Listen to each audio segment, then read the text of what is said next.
Halo semuanya, selamat datang di channel Error. Kali ini gue akan melanjutkan alur cerita, Phrasing the World I Built a Doomsday Safe House. Bab 1332 sampai 1343, lanjutan alur dari komik chapter 633 yang sudah tidak update lagi. Zhang Yi datang langsung ke kantor Zhu Zheng tanpa pemberitahuan apapun. Begitu mereka keluar dari lift, koridor sudah penuh sesak. Mereka semua adalah staf pusat komando. Mereka berdiri di kedua sisi dan membungkuk sopan untuk menyapa Zhang Yi dan Fatih Su. Halo, Kapten Keyes. Halo, Komandan Tian Peng. Mereka semua tersenyum, dan ada lebih banyak karyawan wanita di antara mereka, jadi suasananya tampak agak aneh. Fatih Su berbisik, "Anak baik, kukira aku ada di klub romantis emas." Lan Xincheng berlari kecil menghampiri Zhang Yi dan berkata, "Hei, halo, Kapten, halo, Jenderal Tian Peng. Kalian tamu yang langka. Aku ingin tahu apakah kalian punya instruksi untuk kunjungan kalian." Tokoh kelas atas di wilayah Jiangnan ini, yang dulunya sangat menyendiri, sekarang mengangguk dan membungkuk di depan Zhang Yi, mencoba menyenangkannya. Sepertinya bukan karena dia tidak bisa tertawa, hanya saja dia belum bertemu seseorang yang bisa membuatnya tertawa. Zhang Yi berkata, "Aku butuh bantuan dari Zhu Zheng. Zhu Zheng sudah tahu kau di sini. Dia menunggu di kantor." Lan Xincheng dengan penuh perhatian membawa Zhang Yi ke kantor Zhu Zheng.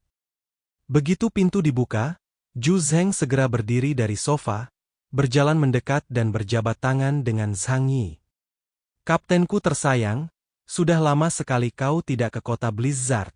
Ada apa? Butuh perbekalan? Minta saja, haha."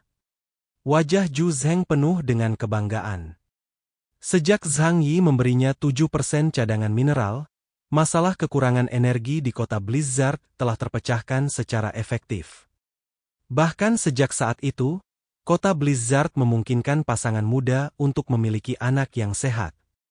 Mereka telah memecahkan masalah dasar untuk bertahan hidup bagi puluhan ribu orang di kota Blizzard. Langkah selanjutnya adalah bereproduksi dan memungkinkan peradaban berlanjut. Zhang Yi tersenyum dan berkata, "Aku tidak punya permintaan khusus, tetapi aku hanya butuh bantuanmu untuk sesuatu." Zhu Zheng bertanya dengan rasa ingin tahu, "Kau tidak bisa menyelesaikan masalah itu, dan kamu ingin aku membantumu?" Zhang Yi tersenyum tipis dan berkata kepadanya, "Aku harap kau bisa segera mengumpulkan teknisi pengerasan perangkat lunak terbaik di seluruh wilayah kota Blizzard. Saudaraku bisa membantu." Dia menepuk Fatih Su yang ada di sampingnya. Baru saja dia hampir mengatakan akan menggunakannya, tetapi dia adalah orang yang bermartabat, jadi lebih tepat membiarkan Fatih Su yang disalahkan. Zhu Zheng menatap Zhang Yi dengan curiga, lalu menatap Fatih Su yang dengan polosnya menerima kesalahan, lalu tertawa. "Kupikir itu masalah besar. Ternyata mudah." Dia segera menelepon Lan Xincheng dan memintanya untuk memberitahu semua agen layanan di kota Blizzard, agar mengumpulkan para profesional teknis terbaik di kota Blizzard bersama-sama. Dia tidak bertanya apa yang direncanakan Zhang Yi. Tetapi dia tahu bahwa Zhang Yi tidak hanya bernafsu dan ingin datang ke sini untuk bersenang-senang. Zhang Yi akan melakukan ini melalui dia, jadi itu pasti memiliki peran penting untuk dimainkan. Saat ini, Fatih Su masih linglung. Dia tidak percaya bahwa Zhang Yi benar-benar memanggilnya untuk pergi ke kota Blizzard untuk mencari seorang wanita. Saudara perempuan. Di kota Lansin, sebuah panggilan telepon dilakukan, dan segera setelah itu, orang-orang yang bertanggung jawab atas semua tempat mewah di kota Blizzard menerima berita tersebut dan segera mengirim orang ke villa Zhang Yi di kota Blizzard. Zhang Yi tidak menunda sama sekali dan bergegas ke sana bersama Fatih Su. "Bos, bolehkah aku bertanya, apa tujuanmu membawa aku ke sini kali ini?" Fatih Su bertanya dengan suara rendah. Zhang Yi meliriknya dan berkata, "Gunakan keahlian profesionalmu. Kali ini, Pilihlah untukku wanita yang menurutmu paling menawan, dan paling bisa membangkitkan hati seorang pria muda. Dia menekankan lagi, ingat, aku tidak bertanya tentang preferensimu. Lagi pula, apa yang kau suka belum tentu disukai kebanyakan orang. Maksudku, cowok normal tidak bisa mengendalikan diri kalau soal perempuan. Fatih Su langsung melompat kegirangan. Bos, kau harus jujur pada dirimu sendiri saat mengatakan ini. Yang dan aku tidak bersalah. Zhang Yi, haha. Tak peduli betapa marahnya Fatih Su, sambil menjambak rambutnya dan menghentakkan kakinya, Zhang Yi tetap membawa Fatih Su ke villa yang diberikan kepadanya di kota Blizzard. Efisiensi layanan Lan Xincheng sangat tinggi. Kekuasaan administratifnya di kota Blizzard begitu besar sehingga tidak berlebihan jika dikatakan bahwa ia adalah orang kedua setelah kaisar. Tak lama kemudian, mobil satu demi satu dengan cepat berhenti di depan pintu villa. Lan Xincheng masuk ke villa dan bertanya dengan hormat, "Tuan Keyes, orang-orang sudah datang, dan masih banyak lagi yang akan datang. Apakah kau ingin mereka datang dan menemuimu? Atau haruskah kita menahan mereka semua di sini?" Zhang Yi menyesap tehnya dan berkata dengan tenang, "Panggil gadis-gadis itu terlebih dahulu." Ekspresi Fatih Su sangat serius saat ini. Ia diam-diam mengeluarkan kacamata berbingkai hitam dari pakaiannya dan memakainya. Ia bahkan tidak tahu dari mana ia mendapatkan pena dan kuas itu. "Apa yang sedang kau lakukan?" Zhang Yi bertanya. Fatih Su mengangkat gelasnya dengan serius dan berkata, "Tentu saja aku akan menghajar mereka. Bos, aku harus berusaha sebaik mungkin untuk menyelesaikan tugas yang kau berikan padaku. Lagi pula, hanya ada sedikit kesempatan di mana ia dapat memainkan perannya." Lan Xincheng segera membuka pintu dan berteriak, "Yang dari rumah kecantikan, masuk dulu. Semuanya, antri, jangan berdesakan. Tuan Keyes akan melihat mereka semua. Yang dari rumah Huanyin, kalau kalian menyerobot antrean lagi, izin kalian akan dicabut." Ketika beberapa lembaga besar di kota itu mendengar bahwa Zhang Yi sedang merekrut orang, mereka segera membawa semua gadis cantik dengan penuh semangat. Apa kau tahu, siapapun yang dapat memenangkan hati Zhang Yi akan dapat mencapai puncak dalam satu langkah. Bahkan lembaga di baliknya akan mendapat manfaat dari ini, dan kota Blizzard akan mempunyai status yang luar biasa di masa mendatang. Tak lama kemudian, sekelompok gadis cantik berjalan memasuki ruang tamu villa itu. Suhu di luar mencapai 50 atau 60 derajat Celcius di bawah nol, tetapi mereka mengenakan pakaian tipis dan bibir mereka membiru karena kedinginan. Kau dapat bayangkan betapa kerasnya mereka bekerja. Untungnya, suhu di dalam ruangan cukup tinggi. Jika tidak, jika mereka bertahan 1 menit lagi, mereka akan mati kedinginan atau bahkan lumpuh. Zhang Yi belum pernah bertemu mereka sebelumnya, dan dia tidak bisa mengetahui banyak hal hanya dengan melihatnya sekilas. Yang dia butuhkan bukan hanya wanita yang cantik wajahnya dan bertubuh bagus, tetapi juga yang pandai menggoda orang dan mampu merebut hati mereka. Pada saat seperti ini, kita harus bergantung pada Fatih Su. Dia pada dasarnya telah memerintahkan semua teknisi wanita terkenal di seluruh kota Blizzard. Fatih Su tampak serius. Zhen itu nggak bagus. Dia cuek dan cuek, jadi cowok yang lebih tua suka dia. Lily lumayan, tapi dia operasi plastik. Kalau diperhatikan baik-baik, ada yang salah dengan wajahnya. Payudara Lian terlalu kecil, dan kulit Ai agak gelap. Tak lama kemudian, dia selesai memukul besi di atas meja, lalu melambaikan tangannya ke Lan Xincheng, "Ganti 1 batch." Wajah gadis-gadis itu penuh penyesalan, tetapi mereka tetap patuh keluar melalui pintu di samping mereka. Lan Xincheng segera mengatur sekelompok orang untuk datang. Fatih Su menatap wajah, dada, dan paha para gadis dengan serius. Yang langka adalah, tidak ada hasrat yang menggebu-gebu di wajahnya. Ia berkomentar dengan serius, seolah-olah ia adalah juri kompetisi supermodel internasional. Setelah semua gadis selesai membaca, Fatty Su melingkari beberapa yang mendapat nilai tertinggi dari beberapa halaman catatan dan meminta Lan Xincheng untuk memanggil mereka. Itu hanya audisi, sekarang saatnya uji coba resmi. Fatty Su mengatakannya dengan serius. Lan Xincheng, yang mengambil sendok, merasa sedikit malu dan berpikir, kamu cukup profesional di bidang ini. Setelah 2 putaran penyaringan, 4 wanita memasuki putaran final. Zhang Yi memandang wanita-wanita di depannya dan berkata bahwa Fatty Su punya pandangan yang tajam dalam memilih orang. Mereka semua sangat cantik baik paras maupun perawakannya, dan pada dasarnya mereka telah melakukan operasi plastik, jadi hampir tidak ada cacat fisik. Yang paling penting adalah mata dan ekspresi mereka, setiap kerutan dan senyum penuh godaan. Ini bukan rayuan klise, melainkan semacam kesediaan untuk menerima. Jika kau tidak tahu identitas mereka dan melihat mereka di jalan, kau akan mengira mereka adalah gadis-gadis muda dari keluarga ternama atau ibu tiri dari keluarga kaya. Fatty Su tersenyum menyanjung Zhang Yi dan berkata, "Bos, ini terlihat bagus menurutku. Bagaimana menurutmu?" Ehem. Zhang Yi terbatuk dan kemudian berkata kepada wanita di depannya, "Katakan padaku namamu terlebih dahulu."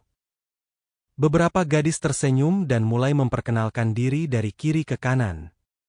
"Halo, pertama aku Tauran. Saya An Keking. Saya Su Xiao Xiao. Saya Liu Rushi. Itu Wang Gang."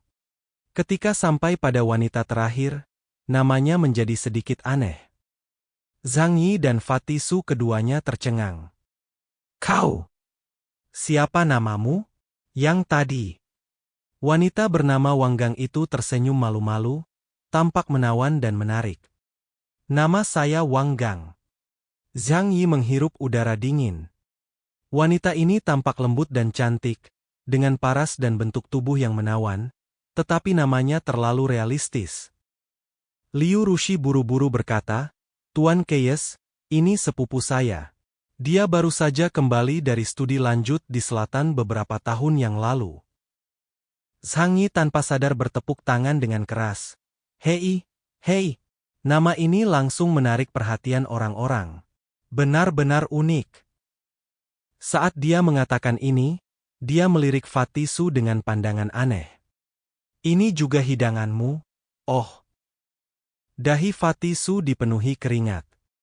Ada cukup banyak orang di sana, dan aku tidak ingat nama mereka dengan jelas.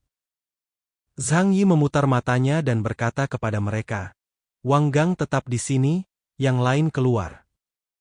Beberapa wanita memandang Wang Gang dengan cemburu di wajah mereka, lalu dengan patuh meninggalkan villa. Wang Gang, dengan ekspresi menawan di wajahnya, mengangkat roknya dan berjalan menuju Zhang Yi. Zhang Yi menunjuk ke sofa di sisi lain dan berkata, "Aku punya banyak hal penting untuk dipercayakan kepadamu kali ini." "Tugas?" Wang Gang tampak penasaran.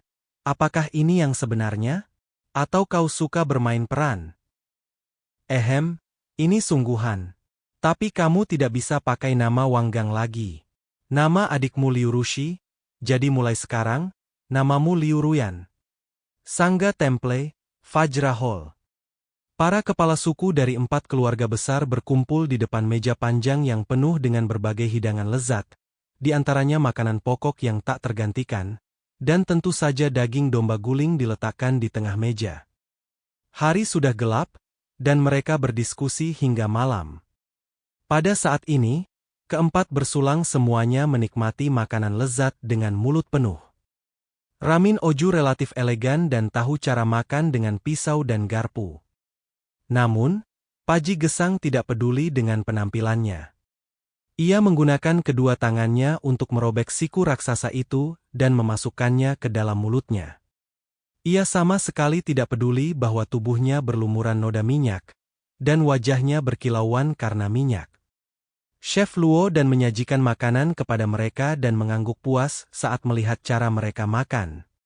Sebagai seorang koki, Kebahagiaan terbesarnya adalah membuat orang menikmati makanan yang dibuatnya. Apa yang terjadi hari ini sungguh tidak menyenangkan. Deji, kepala keluarga Yashelangtai, yang duduk di kursi pertama, berbicara sambil makan, melotot ke arah 3 kepala suku di bawah. Para pengkhianat terkutuk itu benar-benar menyerang majelis Dharma Chuan Zhao. Ini kejahatan yang tak termaafkan. Kalau saja aku tidak akan menuju gunung salju besar dan membuka gerbang kerajaan iblis, aku pasti sudah membunuh mereka semua. Tanpa menoleh, Paji Gesang berkata, "Kau benar. Menjaga perdamaian dan stabilitas di seluruh wilayah barat daya bergantung pada biara Sang Jia Mu." Tuan Pudge. Deji melotot ke arah Paji Gesang, suaranya penuh teguran. Seandainya kau memerintahkan anak buahmu untuk bertindak saat itu, kau pasti bisa mencegah para pemberontak melarikan diri. Apa kau masih berani mengatakan hal seperti itu sekarang? Paji Gesang mengangkat matanya tanpa menunjukkan kelemahan. Tatapan matanya setajam harimau atau macan tutul. Apakah Ciba mencoba menyalahkan kita? Suasana di tempat kejadian agak stagnan.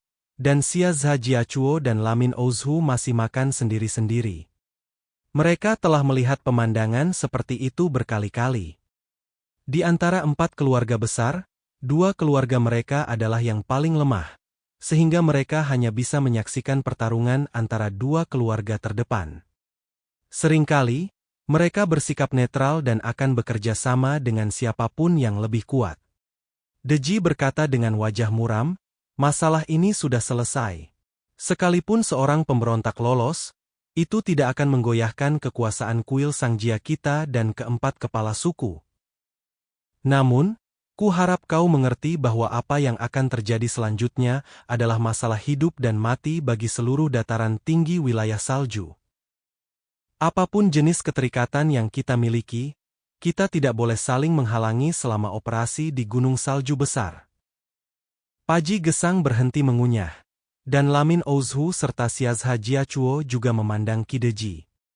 Deji bersandar di kursinya, mengambil sapu tangan sutra putih bersih dari samping, dan menyeka minyak di tangannya.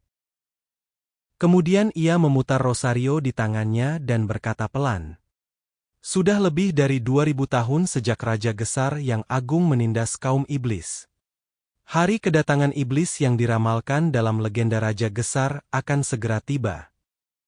Pada waktunya nanti, segel yang ditinggalkan Raja Gesar tidak akan mampu menghentikan iblis-iblis jahat sejati di bawah jurang iblis, dan keempat keluarga besar kita juga akan menemui ajalnya." Deji berbicara perlahan, tetapi suasana di tempat kejadian menjadi sangat hikmat. Lamin Oju tiba-tiba berkata, "Apakah legenda yang tersisa dari lebih dari 2000 tahun yang lalu itu benar-benar benar?" Dia mengungkapkan keraguannya tentang hal ini. Karena telah menerima pendidikan barat sejak kecil, dia sebenarnya meremehkan apa yang disebut legenda kuno tersebut. Tetapi setelah kiamat, setelah menyaksikan berbagai keajaiban Gao Qian dari daerah salju, dia mulai memiliki keraguan dalam hatinya.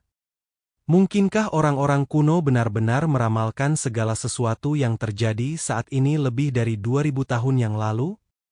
Deji lalu berkata, "Namun, ini juga sebuah kesempatan.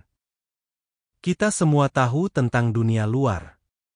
Kripta pegunungan Qinling di distrik Shengjing, jurang lembah kabut di lautan, dan area-area misterius yang terus-menerus muncul di dunia luar. Tempat-tempat itu sangat berbahaya, tetapi juga mengandung harta karun yang besar. Selama kita bisa mendapatkannya, kita tidak hanya bisa melestarikan fondasi keluarga kita yang berusia ribuan tahun, tapi juga menjadi lebih kuat." Ia merentangkan tangannya dan berkata dengan bangga, "Setelah itu, tak seorang pun akan mampu menggoyahkan posisi kita di wilayah salju. Wilayah barat daya akan menjadi negara di dalam negara, selamanya diperintah oleh 4 keluarga besar kita." Hal itu diucapkannya dengan penuh percaya diri, tetapi ketiga orang di bawah semuanya mencibir dalam hati. Kedengarannya bagus, tetapi aku khawatir saat itu tiba, ketika tunjangan sudah diserahkan, keluarga Yashelangtai tidak akan memberikannya kepada keluarga lain. Setelah menjadi kuat, ia bahkan akan menelan 3 keluarga lainnya. Kita semua adalah orang pintar, dan tidak seorang pun dapat dibodohi dengan kata-kata sopan seperti itu. Para kepala suku dari 4 keluarga besar berkumpul dan segera membahas operasi gunung salju besar dalam beberapa hari. Deji berkata, misi ke kerajaan iblis itu berat. Setiap keluarga kita harus mengirim tim alien yang kuat untuk mengikuti master pemakaman ke medan perang. Namun pada saat yang sama, kita juga harus waspada terhadap para pemberontak yang menimbulkan masalah. Deji melirik Paji Gesang dan berkata dengan tenang, aku akan mengikuti kepala pemakaman ke kerajaan iblis. Kita butuh seseorang untuk mengoordinasi dan menjaga area ini dengan ketat. Para leluhur, siapa di antara kalian yang bersedia memimpin? Mendengar hal itu, ketiga kepala suku itu diam-diam terkejut dan berkata, apakah Deji bermaksud mengambil risiko? Mulai sekarang, kekuatan utama kuil Sangjia dan keluarga Yashelangtai akan pergi, dan itu akan menjadi cangkang kosong yang lengkap. Tetapi semua orang juga tahu bahwa selama Tuan Pemakaman masih berkuasa, semua yang diambil akan segera diambil kembali. Selama mereka mendapatkan harta karun legendaris kerajaan iblis, keluarga Yashelangtai hanya akan menjadi lebih kuat. Xiazha Jiachuo membuka mulutnya dan berkata, demi keselamatan, aku harus memimpin tim sendiri. Lamin Oju mengerutkan bibirnya dan berkata, ya, aku juga berpikir begitu. Karena kita mengikuti Undertaker ke bawah tanah, itu pasti akan lebih aman. Jika mereka menemukan harta karun kerajaan iblis dan membiarkan orang lain mendapatkannya, posisi mereka sebagai kepala suku akan terancam. Paji Gesang menyeruput kuahnya, mendecakkan bibirnya, lalu berkata, sepertinya tak seorang pun mau tinggal dan mengurusi kekacauan ini. Benar-benar kacau. Dia tidak hanya tidak akan bisa pergi ke kerajaan iblis untuk mengendalikan situasi, tetapi dia juga akan menderita kerugian di lain waktu. Tuan Pudge, aku rasa Anda kandidat yang paling cocok. Mengapa Anda tidak tinggal dan bertanggung jawab untuk bertahan melawan perlawanan? Deji menatap Paji Gesang dengan senyum sinis. Xiazha Jiachuo dan Lamin Ozhu juga memandangnya, dan beberapa orang berpikir bahwa Paji Gesang akan menolak. Tanpa diduga, Paji Gesang mencibir. Biarkan aku tinggal? Apa kau tidak takut aku akan menghancurkan sarang keluarga Yashelangtai Mu suatu hari nanti? Deji tersenyum dingin, kau orang pintar, kau tidak akan melakukan hal seperti itu. Dia mengambil gelas anggur di tangannya dan mengangkat lengan bajunya untuk memperlihatkan sebuah jam tangan emas besar. Setelah menghabiskan minumannya, ia berkata dengan tenang, lakukan apa yang kutugaskan kepadamu. Nanti, kau akan sadar bahwa melakukan itu hanya akan menguntungkanmu. Maksudnya, kalau kau tidak patuh, saat kita kembali dari kerajaan iblis, kita harus membersihkan keluarga Pudge. Haha, nak, karena kau percaya padaku dalam segala hal, maka prajuritmu harus patuh padaku. Saya akan menugaskan beberapa orang untuk membantu Anda, tetapi wewenang Anda untuk memobilisasi mereka terbatas pada pertahanan melawan para pemberontak tersebut. Senyum Paji Gesang dan Deji sangat dingin, dan tatapan mata mereka tajam, bagai benturan pedang, dan udara penuh dengan mesiu. Deji merobek sepotong daging dan memakannya sambil memuji, kemampuan memasak luo dan semakin baik. Sekarang aku merasa tak bisa hidup tanpa masakanmu. Dia tiba-tiba menatap Luo Dan, yang sedang makan di sampingnya, dan berkata, bagaimana kalau kau datang ke keluarga Yashelangtai dan menjadi koki saya di masa depan? Mendengar ini, Luo Dan mengangguk sopan dan berkata, saya koki keluarga Pudge. Saya hanya akan mengikuti perintah kepala keluarga. Paji Gesang tertawa terbahak-bahak. Deji, apakah kau sudah bersemangat untuk mengulurkan tanganmu? Dia menunjuk ke arah Luo Dan, tapi koki kesayanganku tidak pernah membocorkan apapun. Mata Deji berubah dingin, dan dia berkata dengan penuh arti, Tapi aku tidak pernah gagal mendapatkan apa yang aku inginkan. Hei, dunia ini luas, dan banyak hal yang sulit diprediksi. Deji, kau terlalu tidak sabaran. Paji Gesang melambaikan tangan ke arah Luodan dan memintanya untuk turun terlebih dahulu. Luodan membungkuk dan kemudian dengan tenang meninggalkan Aula Fajra. Dia menutup pintu besar itu perlahan-lahan, dan senyum tipis muncul di sudut mulutnya, yang menghilang dalam sekejap. Berbalik dan berjalan keluar, ada koridor panjang yang mengarah keluar aula. Paji Lo! Tiba-tiba, sebuah suara dingin memanggil Luo Yu. Luo Yu mendongak dan melihat seorang pria berseragam tempur merah tua bersandar di dinding tidak jauh di depannya, menatapnya dengan dingin. Lelaki itu tinggi dan kurus, dengan lengan dan kaki yang panjang, serta pedang pendek yang tertutup salju melilit pinggangnya. Ibu jarinya telah mengangkat bilah pedang itu, dan cahaya dingin memantulkan cahaya dari atap, menampakkan niat membunuh yang sulit diabaikan. Pria di depannya adalah Naletu, komandan pengawal keluarga Yashelangtai. Pria yang cerdas dan cakap ini memiliki lingkaran hitam di bawah matanya dan ekspresi kelelahan yang sulit disembunyikan. Luo Yu perlahan berjalan ke sisinya dan mengangguk memberi salam. Saat Naletu lewat, dia menggertakkan giginya dan mengucapkan kata demi kata. Ingat, cepat atau lambat, aku akan membunuhmu dengan tanganku sendiri. Luo Yu meliriknya dengan acuh tak acuh, membungkuk padanya, lalu meninggalkan aula. Saat dia berjalan, dia tidak tahu berapa banyak orang yang diam-diam menatapnya. Tidak ada seorang pun yang ingin dekat dengan koki terkenal ini, bahkan banyak yang memandangnya dengan kebencian yang tak terkendali. Saat Luo dikelilingi tatapan seperti itu, senyum di bibirnya menjadi lebih gembira. Ya, itu dia, perlahan-lahan memelihara kebencianmu. Tatapan yang seolah ingin membunuhku lalu memakanku itu sungguh menyenangkan. Malam itu, Paji Gesang dan Deji berpisah dengan sedih. Setelah pulang, ia segera datang menemui Zhang Yi. Kalau dia bisa sekuat itu semua berkat Zhang Yi. Kalau tidak, apa yang bisa dia gunakan untuk melawan Deji? Pada saat ini, Zhang Yi juga sedang duduk di kamar, menunggu Paji Gesang kembali. Ketika Paji Gesang memasuki ruangan, ia melihat secangkir teh susu panas mengepul di atas meja kopi. Dudukan sofa empuknya penyok, tetapi masih bisa dibalik. Ia tahu Zhang Yi telah duduk di sana, sepertinya menunggunya. Yang Mulia Keyes, bajingan dari keluarga Yashelangtai itu benar-benar keterlaluan.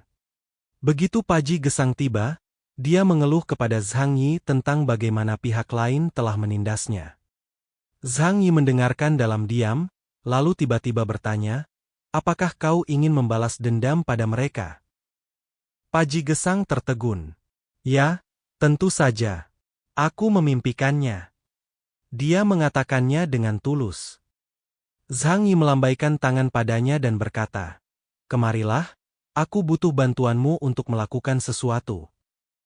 Setelah mendengarkan rencana Zhang Yi, ekspresi Paji Gesang berubah beberapa kali.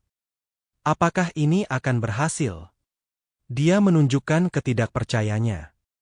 Orang itu telah mempraktikkan agama Buddha selama lebih dari 10 tahun, dan telah lama kehilangan semua keinginan duniawi. Metodemu. Zhang Yi tersenyum tipis. Ada pepatah yang disebut penyaring idola. Di matamu, Zhang Ke adalah dewa, jadi dia sempurna. Tapi menurutku, dia hanya seorang pria rumahan yang tidak keluar rumah selama lebih dari 1 dekade dan hanya tahu cara membaca sutra. Otaku adalah cara Zhang Yi menggambarkan Zhang Jue Kuo. Meski kedengarannya aneh, namun sangatlah tepat bila direnungkan secara mendalam. Semua orang mengira bahwa ia telah mencapai keadaan kekosongan 4 elemen, tetapi hanya Zhang Yi yang mengerti bahwa buah pencerahan tidak akan semurni yang dipikirkan orang lain. Tatapan matanya saat menatap You Kr hari itu mengatakan semuanya. Hari pertama, seorang tamu istimewa tiba di villa keluarga Pudge. Mobil hitam itu berhenti di pintu, dan orang-orang yang menerimanya tampak sangat hormat dan tidak berani lalai sedikit pun. Saat petugas membuka pintu mobil, seorang biksu tua berambut abu-abu keluar dari mobil. Ketika para pengawal di pintu melihatnya, mereka pun berlutut gemetar dan membenamkan kepala mereka dalam-dalam di tanah. Paji Gesang sudah lama menunggu di depan pintu. Ketika melihat tamu itu, ia langsung tersenyum dan menghampiri. Wangbo Chiba, terima kasih sudah datang dalam waktu singkat. Paji Gesang sangat memperhatikan biksu tua di depannya. Karena identitasnya yang luar biasa, dia adalah mantan Chiba dari kuil Sangki, Wangbo Sangji. Pada awalnya, Yashelangtai Deji mengandalkan statusnya sebagai kepala klan Zhangfu dan kekuatan militer keluarga Yashelangtai, dan menggunakan taktik lunak dan keras untuk memaksa Chiba turun tahta. Namun, di dataran tinggi bersalju, Wangbo Sangji masih memiliki status yang sangat tinggi. Karena ia menjabat sebagai Chiba di kuil Sangki selama lebih dari 30 tahun, ia menjadi nama yang dikenal masyarakat luas. Selain itu, ia juga memiliki hubungan dengan keluarga Paji, karena Chiba pada generasi sebelumnya adalah kakek Paji Gesang sekaligus gurunya. Paji Gesang mengundang Wangbo Sangji ke ruang teh dan meminta para pelayan untuk membawakan teh dan kue-kue terbaik. Wangbo Sangji duduk di hadapannya, menatap Paji Gesang yang penuh perhatian, lalu berkata terus terang, "Gesang, kalau ada yang ingin kau katakan, katakan saja langsung padaku. Aku tidak bisa tinggal di sini bersamamu lebih lama lagi saat ini." Jika bukan karena gurunya, Wangbo Sangjigen tidak akan bersedia datang dan menemui Paji Gesang. Lagi pula, semua orang tahu bahwa hubungannya dengan Deji tidak baik, dan kemungkinan besar hal itu akan memengaruhi Wangbo Sangji sendiri di masa mendatang. Paji Gesang tersenyum dan berkata, "Wangpo Tripa, aku mengundangmu ke sini kali ini karena aku harap kau dapat membantuku." Wangbo Sangji mengangkat matanya dan menatapnya. "Jika itu terkait dengan kuil Sangki atau keluarga Yashelangtai, sebaiknya kau diam saja." Nada suaranya sangat dingin, dan dia jelas tidak ingin menimbulkan masalah. Paji Gesang menyipitkan matanya, masih dengan senyum menyanjung di wajahnya. "Wangbo Tripa, kamu diusir oleh Deji dan kehilangan posisimu sebagai Tripa. Apa kau benar-benar mau menerimanya?" Wangbo Sangji menghentikan gerakannya, dan ekspresi kemarahan terpancar di matanya. "Gesan, kenapa kau membahas hal ini?" Dia adalah seorang lelaki tua yang usianya sekitar 70-an, dan dia bisa saja hidup sampai usia lanjut dan kemudian melanjutkan studinya. Namun saat ia akan meninggal, ia dipaksa turun tahta, yang merupakan kesedihan yang paling enggan ia sebutkan. Paji Gesang melanjutkan, "Kemampuan apa yang dimiliki Deji? Dia tidak tahu apa-apa tentang Buddhisme. Dia hanyalah seorang pencuri Buddha. Dia memanfaatkan pemakaman keluarganya untuk merampok dan menjarah. Tripa dari biara Sangpo memintanya untuk melakukannya. Ini adalah aib bagi Buddhisme Tantra kita selama ribuan tahun." Wangbo Sangji sangat puas dengan apa yang dikatakan Paji Gesang. Dia berkata dengan tenang, masalahnya sudah selesai. Dia mendapat dukungan dari keluarganya. Siapa yang bisa berbuat apa-apa? Meski nadanya tenang, dia masih menunjukkan sedikit keengganan. Namun Paji Gesang berkata kepadanya, alasan dia bisa menjadi Tripa adalah karena dia keturunan keluarga Zhang. Tanpa dukungan keluarga Zhang, dia tidak akan menjadi ancaman. Wangbo Sangji meliriknya dan berkata dengan dingin, "Bicaralah sedikit." Paji Gesang terkekeh dan berkata, "Wangpo Tripa, Zhang Yu dan kau sering membahas agama Buddha di masa lalu. Hubungan kami seperti guru dan murid. Pernahkah kau berpikir jika Deji bisa menguasai Zhangku, mengapa kau tidak bisa?" "Aku? Haha, aku tidak punya prajurit pribadi yang kuat." Wangbo Sangji mencibir. Paji Gesang berkata, "Tapi selama kau mendapat dukungan dari kepala pemakaman, kau bisa melawan ribuan pasukan." "Mengapa?" Wangbo Sangji bertanya balik. Paji Gesang menegakkan tubuh dan bertepuk tangan dengan penuh semangat. Seketika, seorang wanita keluar dari balik layar ruangan itu. Dia menawan dan menarik, dengan sosok yang mempesona, dan satu tatapan darinya dapat membuat banyak pria kehilangan jiwanya. Saya harap Anda dapat membantu saya menunjukkan rasa hormat saya kepada kepala pemakaman. Paji Gesang memijat pahanya dan berkata, "Aku ingat ada kursus dalam praktik Buddha yang disebut kontemplasi keindahan. Dengan mengamati proses pembusukan mayat perempuan itulah saya menyadari makna sebenarnya dari tengkorak berwarna merah muda." Master pemakaman adalah orang yang sangat tercerahkan. Sebagai setengah gurunya, bukankah wajar jika Anda membantunya berkultivasi? Pemandangan indah, tiket indah. Perkataan Paji Gesang memiliki makna ganda dan mendalam. Wang Bo Sangji mendongak dan menatap wanita itu. Sudah lama ia tidak melihat wanita secantik itu. Bukan penampilannya, tapi pesona di antara alis dan matanya. Satu tatapan saja bisa membuat orang jatuh cinta padanya. Wanita seperti ini tidak akan ditemukan di dataran tinggi bersalju seperti ini. Inilah kuda kurus terbaik yang lahir di tempat paling bergizi di kota air Jiangnan. Dia tidak tahu apa-apa lagi, dia hanya tahu satu hal, yaitu bagaimana cara memenangkan hati seorang pria. Wang Bo Sangji menundukkan pandangannya dan tak dapat menahan diri untuk memikirkan kejadian di masa lalu. Ketika master pemakaman Jue Guo pertama kali mengasingkan diri untuk berkultivasi, ia disegel dalam sebuah ruangan kecil, hanya menyisakan lubang kecil untuk mengantarkan makanan dan kitab suci kepadanya. Dia dengan susah payah menghabiskan 3 hari untuk merenovasi ruangan rahasia yang luasnya kurang dari 10 meter persegi itu. 3 jam kemudian, Wang Bo Sangji membawa anak buahnya, menghancurkan tembok dengan palu godam, dan memintanya untuk keluar.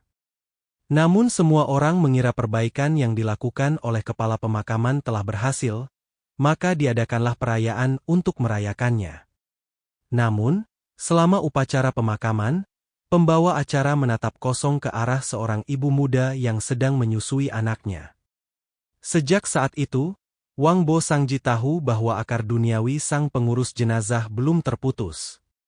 Ia meninggalkan ibunya pada usia 8 tahun dan bekerja sebagai biksu selama lebih dari 10 tahun. Meskipun tampak berusia 20-an, ia sebenarnya polos seperti anak kecil. Kerinduan kepada ibu dalam hati dan hasrat alamiah tidak akan hilang dengan pembacaan kitab suci Buddha setiap hari, tetapi akan ditekan. Namun apa yang akan terjadi jika dia dibebaskan? Wang Bo Sangji mendesah dalam-dalam, merasa sangat bimbang. Dia tidak tega menghancurkan lahan pertanian seorang penguasa tanah kuburan dengan tangannya sendiri, dan bahkan merasa bahwa itu adalah dosa serius. Tetapi, kalau dia tidak melakukan itu, dia tidak akan pernah bisa menghapus rasa malu yang dibawa Deji kepadanya sepanjang hidupnya.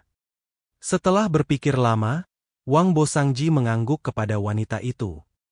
Karena bodhisattva perempuan ini memiliki jiwa yang begitu berbakti, aku pasti harus membantunya mencapai tujuannya. Paji Gesang sangat gembira dan segera berlutut dan bersujud kepada Wang Bo Sangji. Terima kasih, Wang Po Tripa. Wang Bo Sangji berkata, ini hanya untuk membantu guru upacara pemakaman, bukan untuk keinginan pribadi saya. Amitabha. Malam itu, ketika Deji sekali lagi memanggil beberapa kepala suku untuk menghadiri perayaan majelis Dharma Chuan Zhao, mobil Wang Bo Sangji melaju ke kuil Sangjia dari pintu samping. Tak seorang pun menyadari bahwa di antara rombongan lama berjubah tebal yang mengikutinya, ada seorang wanita muda yang cantik. Deji selalu sibuk dengan urusan sepele di kuil Sangki. Pemimpin upacara pemakaman tidak tahu bagaimana mengurus hal-hal ini, jadi dia hanya muncul di awal dan tidak muncul lagi setelahnya. Ketika Deji dan yang lainnya mengadakan pertemuan, Direktur pemakaman sedang melantunkan sutra di Aula Daguang. Wang Bo Sangji masuk, dan pengurus jenazah menoleh ketika mendengar suara itu. Melihat bahwa itu adalah Wang Bo Sangji, Sedikit ekspresi terkejut muncul di wajahnya. Bang! Dia masih memberi hormat pada Wangbo Sangji.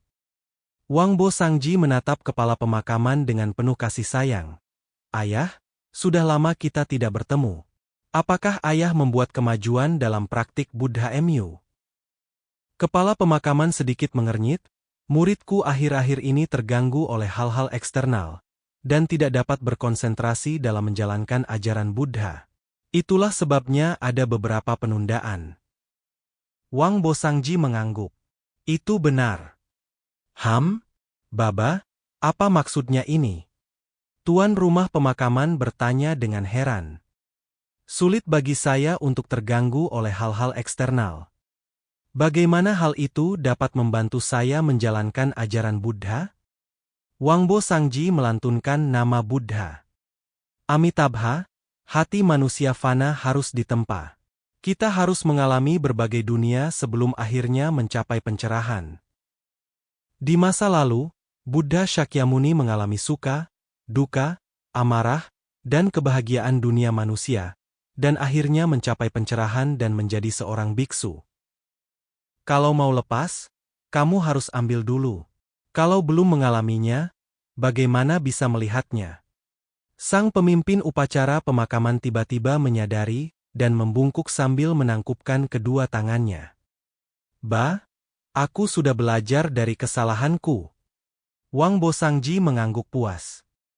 Setelah hari ini, kau telah mencapai titik buntu dalam peningkatan kekuatanmu. Sekarang saatnya untuk memberimu pelajaran berikutnya. Ekspresi kegembiraan tampak di wajah tuan rumah pemakaman. Baba, apa pelajaran selanjutnya? Memahami dunia yang biasa-biasa saja, melihat keinginan-keinginan duniawi, dan akhirnya memahami makna mendalam ajaran Buddha. Dia berbalik dan berjalan keluar. Mari ikut aku. Tuan rumah sangat menghormati Wangbo Sangji. Ketika mendengar bahwa biksu agung ini ingin mengajarkan ajaran Buddha baru, ia pun bergegas mengikutinya. Wangbo Sangji membawanya ke ruang rahasia di belakang. Dia berkata kepadanya, "Masuklah. Apakah kau dapat memahaminya sepenuhnya tergantung padamu." Sang pengurus jenazah tidak tahu apa yang ada di dalamnya, tetapi ketika dia sampai di pintu, sesuatu yang dilihatnya membuat matanya berkaca-kaca sejenak, dan pupil matanya sedikit mengecil. Dia melihat seorang wanita muncul di ruangan itu. Ia mengenakan gaun merah putih, dengan wajah lembut dan penuh kasih sayang. Penampilannya yang cantik dan tubuhnya yang montok menunjukkan sifat keibuannya. Ini. Sang pengurus jenazah ragu-ragu. Wangbo Sangji langsung mendorongnya dan berkata, "Ayo, kau harus mengalahkan iblis dalam dirimu. Ingat, semua orang hanyalah kerangka." Sang pengurus pemakaman terhuyung-huyung memasuki ruangan. Ketika dia mengangkat kepalanya, dia melihat wanita cantik dan penuh kasih sayang di depannya menundukkan kepalanya dan menatapnya dengan lembut. "Apakah kau baik-baik saja?" Dia mengulurkan tangannya yang putih susu kepadanya. "Aku di sini untuk membantumu berlatih. Nak, kemarilah." Kata-kata, "anak, kemarilah," langsung menyentuh bagian terlembut hati Zhang Yu. Dia tidak memiliki pengalaman di bidang ini, jadi dia tidak tahu harus berbuat apa. Namun, lawannya adalah seorang master top dengan kekuatan tempur 9.999 di bidang ini. Dia tidak perlu berbuat apa-apa, Liu Ruyan membimbingnya maju dengan mudah. Zhang Yu sangat naif pada awalnya. Ia masuk agama Buddha pada usia 8 tahun. Ia hampir tidak pernah mendengar tentang hubungan antara pria dan wanita, apalagi memahaminya. Tidak seorang pun berani membicarakan hal-hal semacam itu di depan makam suci. Namun bagi lelaki seusianya, insting tubuhnya akan mendorongnya menjelajah dari lubuk hatinya. Dan suatu hari, seorang pria kurus dari distrik Jiangnan mengajarinya tentang keindahan banyak orang. Dengan hanya beberapa hari tersisa hingga gerbang kerajaan iblis dibuka, seluruh dataran tinggi bersalju itu berubah menjadi sunyi senyap. Baik keempat keluarga besar maupun para pemberontak secara diam-diam telah jatuh ke dalam keadaan tenang saat ini. Tetapi mereka yang memahami situasi saat ini tahu bahwa ini hanyalah ketenangan sebelum badai salju. Semakin tenang sekarang, semakin dahsyat pula wabah berikutnya. Sanggar Temple. Deji duduk di sofa di ruang kerjanya, mengenakan jubah merah cerah dari Tripa Biara Sangye, dan memutar-mutar rosario di tangannya. Di depannya, 3 anggota tulang punggung keluarga Yashelangtai berdiri patuh, menunggu Deji memberikan tugas. Deji berkata kepada mereka, "Gerbang menuju kerajaan iblis akan segera terbuka, dan aku harus pergi ke sana bersama Zhangji. Karena aku khawatir para bajingan pemberontak itu akan menimbulkan masalah, aku menugaskan Paji Gesang untuk menjaga ketertiban di dataran tinggi bersalju." Seorang pria berambut panjang dan tebal bertanya, "Paman, kenapa Paman tidak membiarkan kami melakukan ini? Sebaliknya, berikan saja pada Paji Gesang." Deji berkata, "Saat itu, anggota keluarga dan elit dari ketiga keluarga kita belum cukup kuat. Jika aku membiarkanmu memimpin, apakah Paji Gesang akan mendengarkanmu? Tapi, bukankah kita biarkan saja dia yang mengendalikan kita?" Nama laki-laki itu baru, dan dia bertanya dengan sedikit kebingungan. Deji berkata, "Tidak, kau harus mengatur pasukan di bawah komandomu. Jika ada serangan mendadak dari pemberontak, kau bisa mematuhi perintahnya.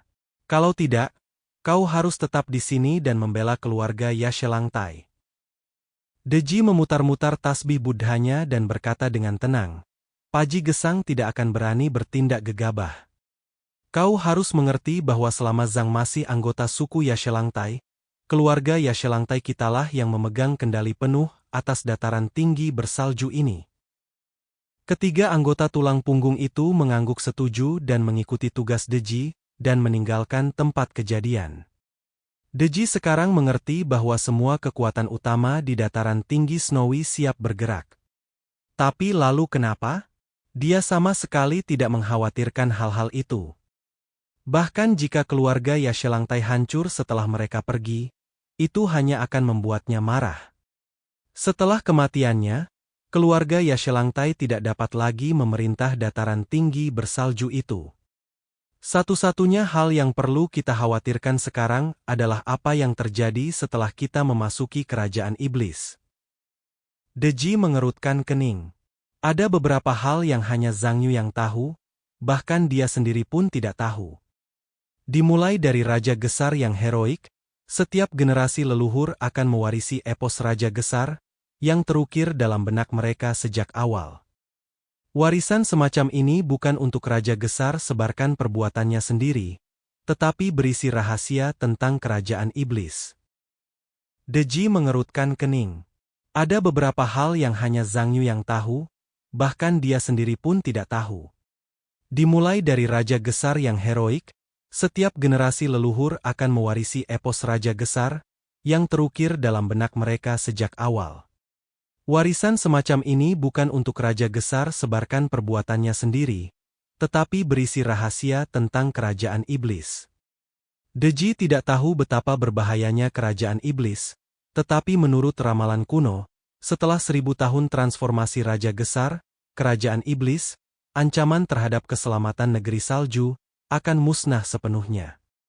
Dia berdiri, berniat mengobrol baik dengan Zangba sebelum pergi. Maka ia menanyakan lokasi pemakaman, dan seorang biksu muda menjawab, pemakamannya telah berada di ruang tenang di halaman barat selama beberapa hari terakhir, untuk fokus pada praktik Buddha. Tidak seorang pun diizinkan mengganggunya. Tak seorang pun di kuil Sangjia berani mengawasi Zhang Yu. Dengan kemampuannya, tak satu pun pergerakan di seluruh kuil Sangjia yang bisa lolos dari mata dan telinganya. Oleh karena itu, fakta bahwa Wangbo Chiba mengiriminya seorang wanita cantik juga tidak diketahui orang luar. Deji mendengar bahwa Zhang Yu mengabdikan dirinya pada agama Buddha dan mengangguk ringan. Lagi pula, Zhang Yu terobsesi dengan agama Buddha dan telah menghabiskan sebagian besar hidupnya mempelajari kitab suci Buddha. Deji berjalan menuju ruangan tenang di halaman barat. Ketika dia sampai di luar halaman, dia mengulurkan tangan dan mengetuk pintu, lalu mundur setengah langkah. Tak lama kemudian, pintu gerbang halaman berderi terbuka. Zhang Yu berdiri di depan Deji, menatapnya dengan senyum di matanya. Deji tiba-tiba merasa dirinya telah berubah. Perubahan yang tak terlukiskan. Ia masih orang yang sama, tetapi entah bagaimana temperamennya berbeda. Deji tidak tahu bahwa hanya dalam beberapa hari ini, Zhang Mo telah menjadi pria sejati. Transformasi pria dan anak laki-laki sangat jelas terlihat. Zhang Yu dan Liu Ruyan bermeditasi Zen selama beberapa hari, dan mereka merasa bahwa semua kebingungan masa lalu mereka telah teratasi. Dia akhirnya mengerti apa itu cinta di dunia ini, dan hatinya menjadi jernih. Deji Tripa. Zhang Yu menyapa. Hei, kita akan segera menuju pegunungan Snowy. Apa kau siap? Perjalanan ini kemungkinan besar akan sangat berbahaya, jadi kau harus sangat berhati-hati. Zhang Yu mengangkat sudut bibirnya, tersenyum, dan berkata, semuanya tak terelakkan. Sejarah kerajaan iblis ditakdirkan untuk berakhir. Nada bicaranya saat ini lebih seperti pria sejati. Zhang memandang pegunungan tinggi berselimut salju di kejauhan dan berkata, aku akan membiarkan Yi kembali seperti seharusnya. Deji memikirkannya dan mengira Zhang Qi telah membuat terobosan lain dalam studinya tentang kitab suci Buddha, jadi dia mengangguk setuju. Aku juga merasa terhormat menjadi saksi sejarah. Dalam beberapa hari, keempat keluarga besar mengumpulkan prajurit paling elit mereka. Di antara mereka terdapat alien dengan kemampuan tempur dan bantuan yang kuat, serta prajurit khusus yang mahir dalam berbagai keterampilan. Dapat dikatakan bahwa mereka telah menghabiskan banyak tabungan keluarga mereka. Lagi pula, legenda mengatakan bahwa kerajaan iblis sangat berbahaya. Untuk memastikan mereka berhasil mendapatkan harta karun kerajaan iblis, mereka harus melakukan persiapan yang matang. Karena itulah Paji Gesang diminta tinggal dan mengoordinasikan urusan di dataran tinggi salju. Tak perlu banyak bicara soal keluarga Pudge. Dengan bantuan Zhang Yi dan yang lainnya, tak perlu khawatir soal kekuatan tempur teratas. Hanya diperlengkapi oleh beberapa orang dengan keterampilan khusus, dipimpin oleh Kyongda, dan memiliki kekuatan besar sekitar 500 orang. Hal yang sama berlaku untuk keluarga Shaza dan keluarga Ramin. Arus bawah mengalir deras di dataran tinggi bersalju, tetapi waktu tetap berlalu seperti biasa, dan segera hari yang disepakati pun tiba. Pada hari ini, pasukan dari 4 keluarga besar berkumpul di alun-alun besar di depan kuil Sangjia. Zhang Yi dan rekan-rekannya berbaur dengan tim. Mereka semua mengenakan seragam tempur, sehingga wajah mereka tidak terlihat jelas. Akan tetapi, karena persenjataannya terlalu canggih, mereka masih mudah dikenali sebagai tentara bayaran. Selain mereka, keluarga Pudge juga memiliki rekrutan lain. Zhang Yi telah melihat mereka beberapa kali, dan di antara mereka bahkan ada 2 alien dengan poin lebih dari 9.000. Biaya yang dikeluarkan Paji Gesang untuk mengundang mereka sangat besar. Dalam formasi persegi besar itu, terdapat 2 hingga 3.000 orang dari 4 keluarga kepala suku utama dan para biksu serta prajurit dari kuil Sangjia, yang merupakan pemandangan spektakuler. Mata Zhang Yi menyapu perkemahan keluarga lain, dan dia juga melihat beberapa tokoh terkemuka seperti mereka. Pakaiannya terlalu terbuka. Seragam tempur diperlukan untuk pertempuran, dan tidak mungkin untuk secara sengaja mengenakan gaya lokal lama di daerah bersalju untuk menyembunyikan identitas seseorang. Orang-orang itu terlalu mudah dikenali. Hajar saja mereka berdasarkan pakaian mereka. Paman Yu melipat tangannya yang kekar, dengan seringai sinis di wajahnya. Setelah mengetahui bahwa orang-orang ini kemungkinan berasal dari negara lain, ia mengarahkan pandangannya pada orang-orang ini. Tetapi bukankah mereka juga menargetkan kita? Kata Fatisu dengan khawatir. Bibir Zhang Yi sedikit melengkung saat ia berkata dengan santai, kita sudah lama saling mengenal, tapi mungkin kita belum bisa sepenuhnya memastikan identitas masing-masing untuk saat ini. Selanjutnya, mari kita lihat siapa yang memiliki keterampilan lebih baik. Ia menundukkan kepalanya, memperlihatkan kepala kucing dari tengah kerahnya. Hua-Hua bersembunyi di balik pakaiannya, tertidur nyenyak dengan mata terpejam. Zhang Yi menepuk kepala kucing itu. Kuingatkan sekali lagi, setelah kita berangkat, kau tak boleh meninggalkanku selangkah pun. Aku punya firasat. Tatapan matanya tajam, seakan-akan ada gelombang gelap yang sedang melanda. Banyak orang akan mati dalam insiden ini. Perkataan Zhang Yi membuat Fatih Su menciut. Ia pernah ingin meminta Zhang Yi untuk memasuki ruang bayangan Mu Yan dan menunggu, tetapi ditolak mentah-mentah oleh Zhang Yi. Bakat Fatih Su tidak tinggi di antara tim, dan kemampuannya juga berorientasi pada pertempuran. Kemampuan ini harus terus diasah dan ditingkatkan melalui perjuangan yang tiada henti. Kalau tidak, untuk apa lagi dia? Membuat es krim di rumah? Ketika Zhang Yi melihat orang-orang itu juga melihat tentara bayaran di formasi militer lainnya. Di belakang Lamin Ouzhu, alien jangkung berseragam tempur seputih salju menyilangkan lengannya, tidak menyembunyikan pandangannya sedikitpun, dan menatap alien di tim sekitarnya tanpa rasa takut. Lamin Ouzhu mengenakan mantel kulit beruang hitam, dan wajahnya yang agak pucat selalu memancarkan kesan arogan. Namun, saat mereka hendak memasuki kerajaan iblis, kepala keluarga Ramin juga merasa sedikit gugup. Dia menatap orang asing jangkung di sampingnya dan bertanya dengan suara rendah, "Tuan Lancelot, apakah Anda yakin dengan operasi ini?" Lancelot mendengar ini dan mendengus sambil tersenyum. "Sialan, kau pikir aku ini siapa?" Dia membungkuk dan berbisik di telinga Lamin Oju, "Tunggu saja, aku akan menjadi raja wilayah salju yang baru. Setelah aku mendapatkan apa yang ada di bawah gunung salju besar, aku akan mengabulkan keinginanmu." Lamin Oju menarik napas dalam-dalam, tidak sepenuhnya mempercayai kata-kata Lancelot. Namun kini, dia tidak punya pilihan lain selain mempercayai pihak lain. Di dalam keluarga Shaza, di antara beberapa orang asing yang mengenakan seragam tempur berwarna emas gelap, sepasang mata diam-diam mengamati sekeliling. Bangsa Bharata menyembah emas, jadi seragam tempur mereka sebagian besar terbuat dari emas. Tentu saja, dengan teknologi optik terkini, kamuflase warna bukanlah tugas yang sulit.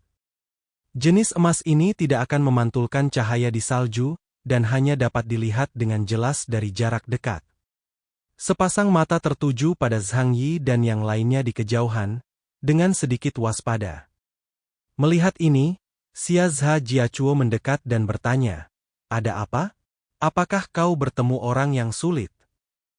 Orang asing berbaju zirah emas itu berbalik dan berkata sambil tersenyum tipis, "Bersiaplah, ada lebih dari satu serigala yang mengincar harta kerajaan iblis."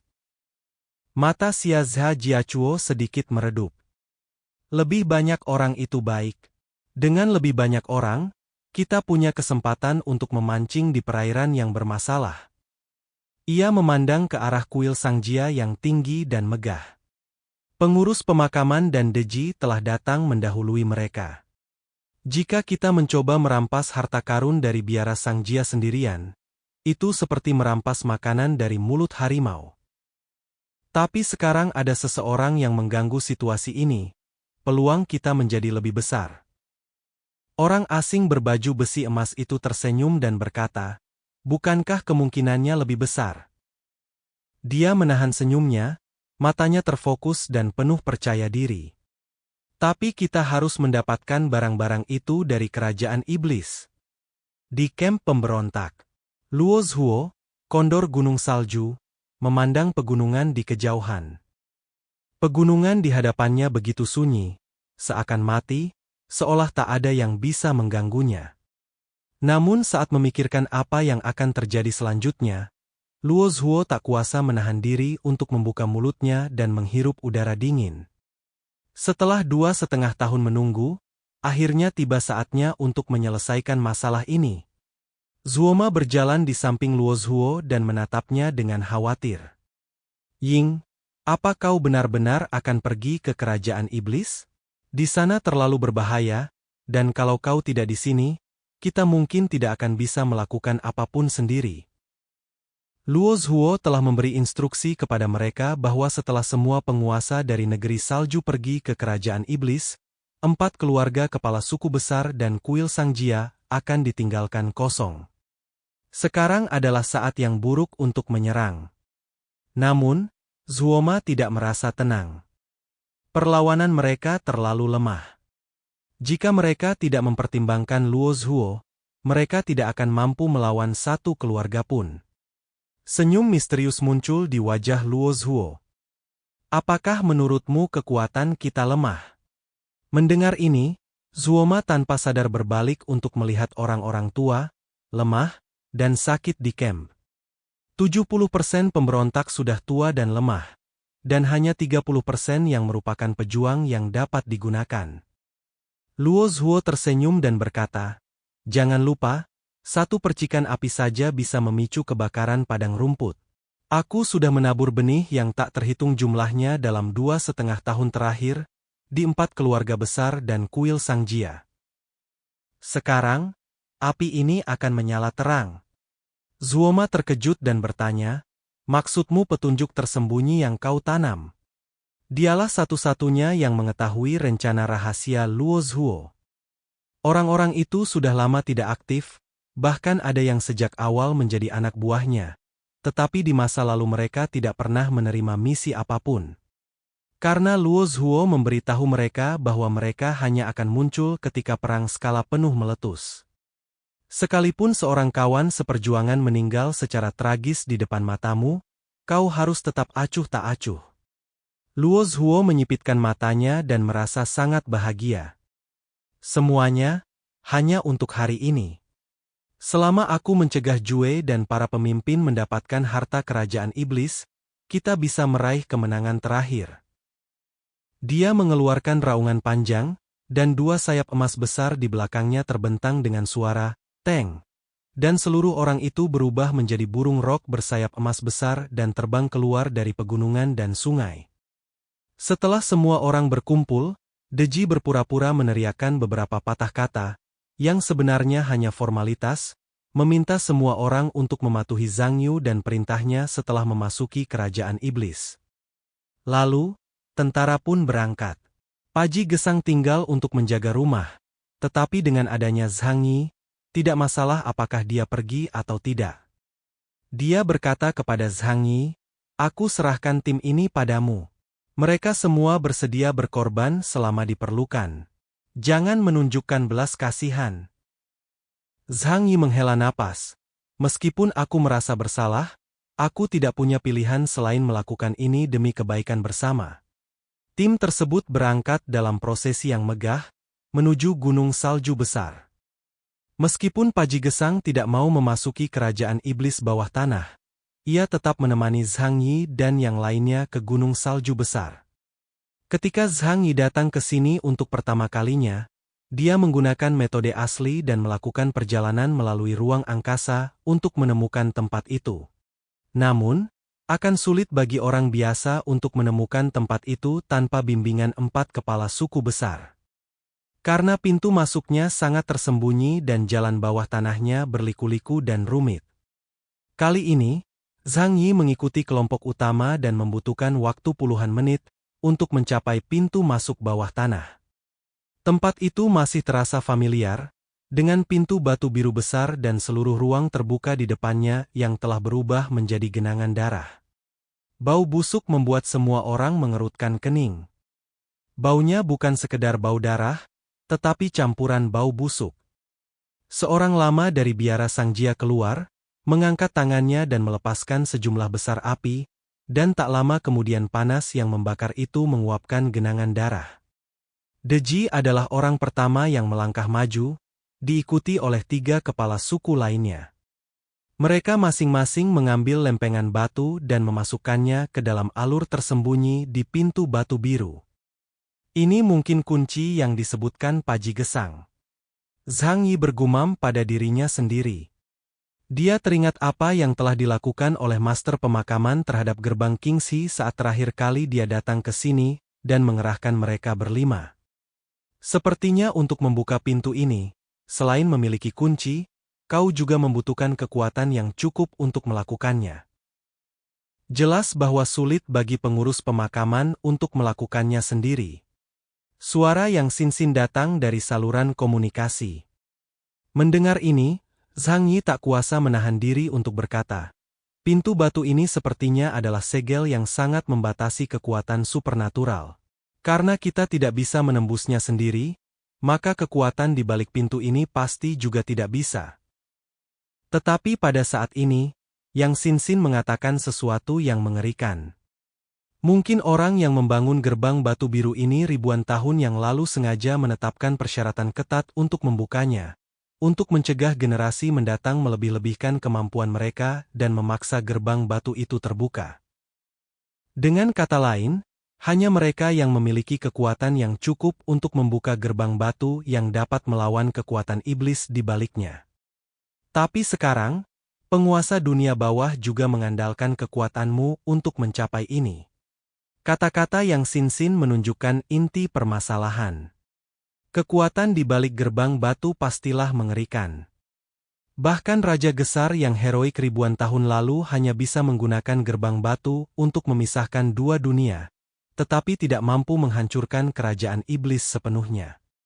Semua orang di tempat kejadian mempunyai agendanya masing-masing dan saling bertengkar satu sama lain. Setelah memasuki gerbang batu, jika kita tidak dapat bekerja sama, bisakah kita benar-benar berhasil mendapatkan harta kerajaan iblis? Zhang Yi menyipitkan matanya sedikit dan diam-diam mengambil setengah langkah mundur. Setelah keempat kepala suku memasukkan lempengan batu ke pintu batu biru, kepala upacara pemakaman berjalan mendekat. Dia mengulurkan telapak tangannya yang kuat dan meletakkannya di pintu batu biru, dengan sedikit makna ambigu terpancar di matanya. Agak kabur, namun agak familiar. Namun tak lama kemudian, tatapan matanya menjadi tegas. Bom! Saat ia mengerahkan tenaga dengan telapak tangannya, pintu batu raksasa setinggi 50 meter itu terdorong terbuka inci demi inci.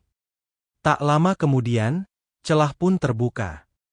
Namun saat celah itu terbuka, semua orang langsung mendengar suara tawa menyeramkan dan mengerikan yang datang dari balik pintu batu. Zhang Yi menatap gerbang batu dengan saksama. Setelah kemampuannya melacak semua benda yang terkunci di gerbang batu, ia akan segera membawa orang-orangnya pergi jika ada bahaya.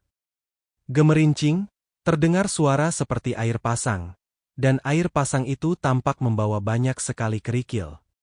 Cahaya putih menyambar di depan mata sang pengurus pemakaman, lalu sebuah tengkorak terbang tepat ke arah wajahnya. Sosoknya mundur dengan cepat, dan saat berikutnya, gelombang putih menerjang keluar dari balik gerbang batu. Semua orang ketakutan.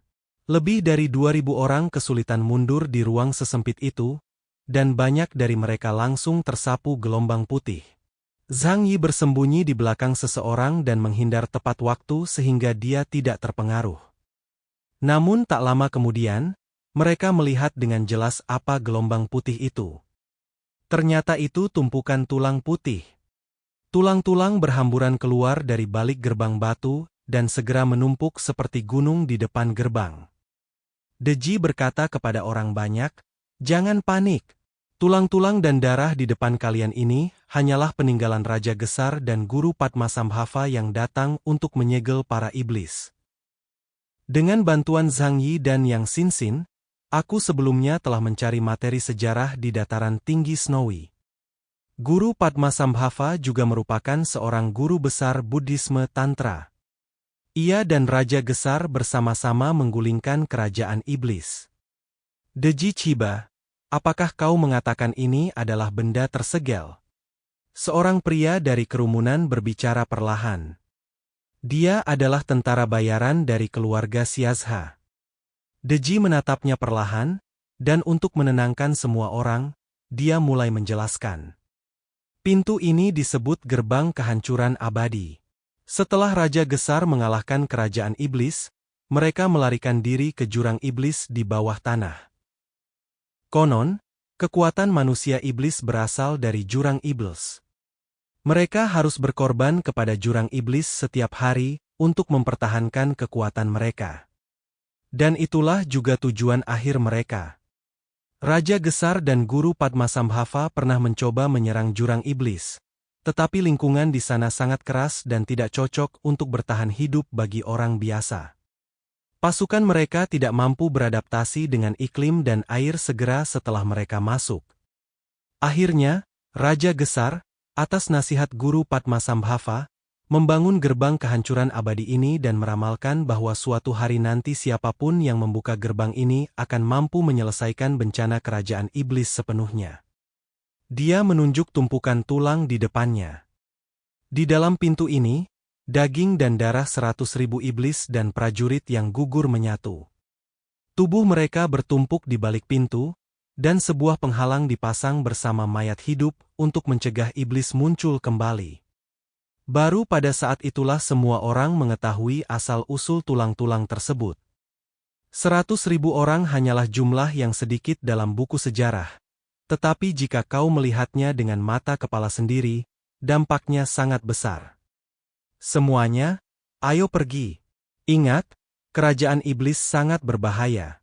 Kalian harus mengikuti perintah kami sepanjang perjalanan. Kalau tidak, kalian akan menanggung akibatnya. Deji melirik ketiga keluarga lainnya, dengan nada peringatan. Setelah udara pengap di balik gerbang batu menghilang, Zhang Yu adalah orang pertama yang melangkah masuk ke gerbang kerajaan iblis. Para prajurit biksu dari keluarga Yashelangtai dan prajurit swasta dari kuil Sangki mengikuti dari dekat. Setelah Zhang Yi menengok ke arah pintu, dia melihat kegelapan dan tidak bisa melihat apapun dengan jelas.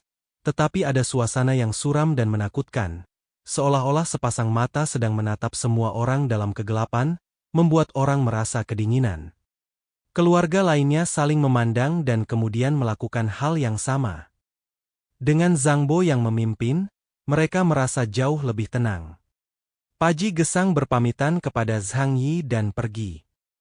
Setelah itu, Zhang Yi, bersama rekan-rekannya dan 5 anggota elit keluarga Paji, memasuki pintu batu misterius itu.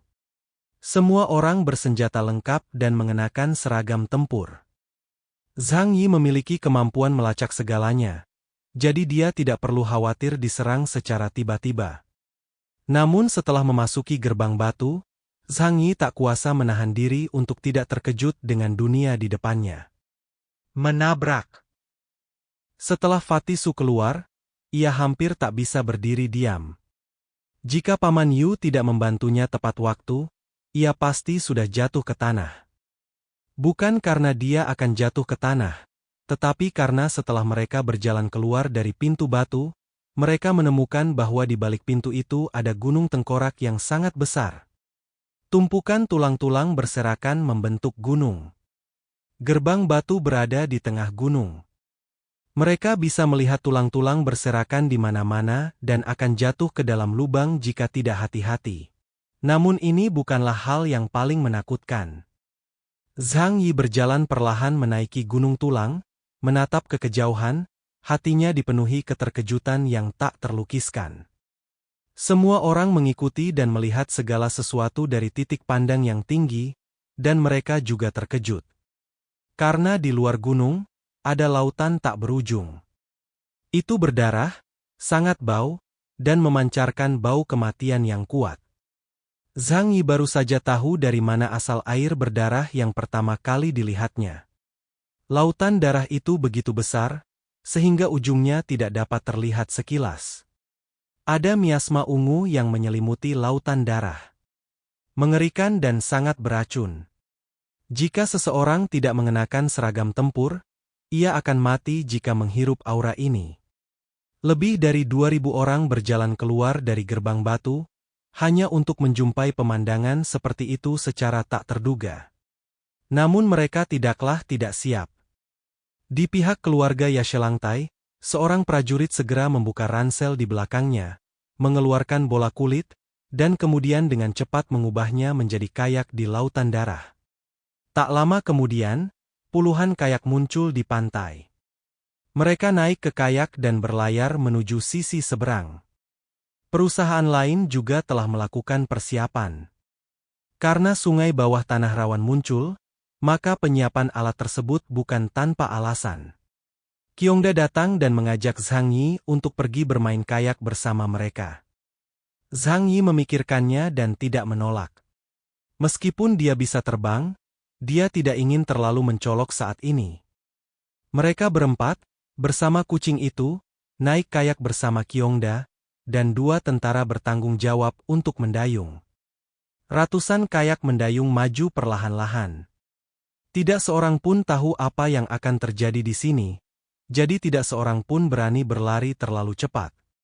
Di sisi keluarga Paji, seorang prajurit mencelupkan tangannya ke dalam sungai darah dan berkata kepada Kyongda dan Zhang Yi, "Kapten, Tuan A, air ini mengandung racun mayat yang sangat kuat.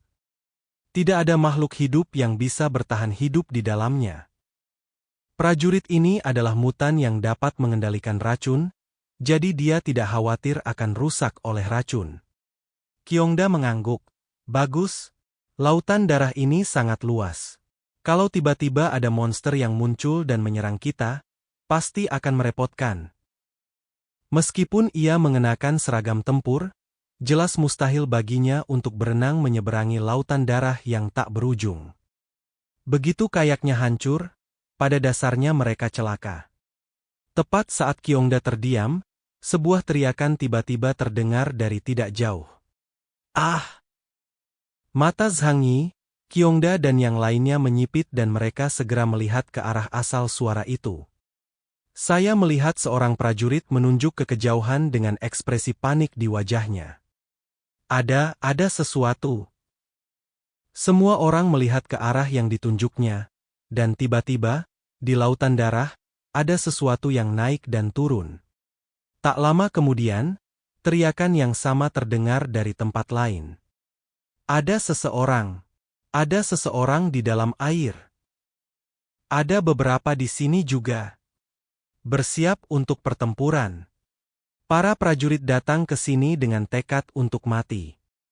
Namun, ketika dihadapkan pada hal-hal aneh, rasa takut di hatinya tidak dapat disembunyikan. Pada saat ini, seorang lama gemuk dari biara Sangjia berdiri dan menatap tajam ke arah tempat yang diterjang ombak. Dia mengeluarkan rantai panjang dari lengan bajunya, mengarahkannya ke tempat itu dan mengayunkannya dengan keras. Wow! Suara air terdengar, dan bayangan berdarah terseret keluar dari lautan darah. Lama gemuk itu dengan hati-hati melemparkan benda itu ke atas perahu. Setelah melihat lebih dekat, ia tiba-tiba mencibir, "Kukira itu sesuatu yang lain. Ternyata itu mayat." Dia berteriak kepada orang-orang di sekitarnya, "Jangan khawatir, itu hanya mayat." Ketika orang-orang di sekitar mendengar bahwa itu adalah mayat, mereka merasa sangat lega. Mereka mengira itu adalah makhluk aneh. Namun Zhang Yi dan yang lainnya tidak berani ceroboh sama sekali. "Tidak. Kenapa ada mayat di sini?" Zhang Yi berteriak keras. Kata-kata ini membangkitkan kewaspadaan semua orang. Jasadnya terawat baik, seolah-olah baru saja meninggal. Pasang surut air laut, dari manakah semua mayat ini berasal? Orang asing yang mengendalikan racun itu menjelaskan, racun itu dapat membunuh mikroorganisme pada mayat, sehingga mencegahnya membusuk dalam waktu lama. Di rumah Pudge, seseorang juga menyelamatkan mayat. Zhang Yi dan yang lainnya datang dan melihat lebih dekat. Tiba-tiba saya mendapati mayat itu mempunyai penampilan yang aneh. Pakaiannya bernoda merah, dan penampilannya tidak dapat dilihat dengan jelas. Tetapi tingginya jauh lebih tinggi daripada orang biasa, sekitar 2,5 meter atau 6. Yang paling menarik perhatian adalah adanya pola mata yang terukir dalam di kepalanya. Kalau tidak perhatikan dengan teliti, Anda mungkin mengira dia punya 3 mata. Deji tersentak dan langsung berkata kepada semua orang, "Ini iblis dari kerajaan iblis." Menurut catatan kuno, iblis itu tinggi, bahkan yang tertinggi mencapai lebih dari 6 meter. Lagi pula, mereka menyembah mata iblis, dan setiap iblis memiliki pola mata iblis yang terukir di dahi mereka. Mayat para iblis ditemukan di sini. Mereka belum hancur dan masih berkembang biak dan beranak pinak. Kita telah membuat pilihan yang tepat. Tak seorang pun menyangka bahwa mereka akan bertemu dengan setan secepat itu. Meskipun itu adalah mayat, itu juga membuktikan bahwa musuh mereka ada di seberang laut. Yang Sinsin berkata, lautan darah yang begitu besar sebenarnya terbuat dari mayat. Ditambah dengan tumpukan tulang yang pernah dilihatnya sebelumnya, Liang Yu tak dapat menahan diri untuk berkata, gunung mayat dan lautan darah. Zhang Yi mengamati sekelilingnya dengan tatapan dingin. Lautan darah mengalir perlahan, sedikit bergelombang, dan seluruh tempat itu sunyi senyap. Gunung mayat adalah segel Buddhisme Tantra, yang dirancang untuk mengusir orang-orang jahat. Lalu, lautan darah bisa jadi merupakan segel kerajaan iblis, yang dirancang untuk menghentikan pasukan Raja Gesar. Dalam pertempuran itu, kedua belah pihak hampir runtuh, sehingga mereka memilih untuk mengambil langkah mundur. Raja Gesar menang, tetapi itu adalah kemenangan yang diraih dengan susah payah, jadi ia memilih untuk mewariskan pertempuran ini ke generasi mendatang. Jika sang pengubur benar-benar reinkarnasi dari generasi-generasi lampau, maka sang pengubur, katanya sambil memandang kayak tempat sang pengubur berada di kejauhan, apakah beliau, setelah 1000 tahun, datang secara pribadi untuk memecahkan masalah yang tak terpecahkan 1000 tahun yang lalu? Saat Zhang Yi tengah asyik melamun, tiba-tiba, kemampuannya memprediksi bahaya dari segala arah membuatnya merasa sesuatu yang aneh telah terjadi. Tanpa berkata sepatah kata pun, dia segera menarik Yongda dan Fatisu, yang paling dekat dengannya, ke belakang. Mayat di kayak itu tiba-tiba membuka matanya. Perahu kayak itu tidak besar, dan ada beberapa prajurit di sampingnya yang mengamati mayat itu. Tiba-tiba mayat itu duduk tegak, membuka mulutnya dan menyemburkan cahaya hitam ke arah prajurit di depannya. Dada prajurit itu tertusuk langsung, hanya menyisakan lubang berdarah yang transparan dari depan ke belakang. Dia berteriak, dan jantungnya dimakan. Bayangan hitam itu melintas dan menghilang ke dalam lautan darah. Mayat-mayat lain yang berhasil diselamatkan tidak berbeda, dan mereka semua menyerang prajurit di sekitarnya yang lengah. Serangan ini terlalu tiba-tiba. Meskipun ada mutan kuat di tempat kejadian, tak seorang pun menyangka mayat-mayat yang berlumuran darah tiba-tiba menyerang dan melukai orang-orang.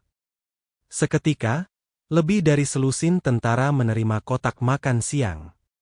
Kekacauan seperti itu langsung membuat semua orang gelisah. Apa itu tadi? Entahlah, itu terlalu cepat, menewaskan lebih dari selusin orang sekaligus. Deji berkata dengan cemberut, cepat lempar mayatnya. Waspada. Zhang Yi memegang pedang paduan adamantium hitam di tangannya, dan dia akan segera mengambil tindakan jika ada gerakan yang tidak biasa. Para prajurit pun segera membuang jasad-jasad itu ke laut, dan segera menghunus senjata mereka, untuk bersiap menghadapi hal-hal aneh di lautan darah itu. Hehehe, hahaha, gelombang tawa bergema di lautan darah.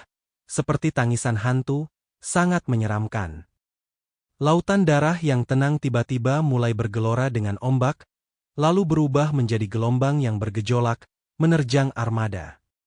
Kayak ini tidak besar dan tidak dapat menahan angin dan ombak besar.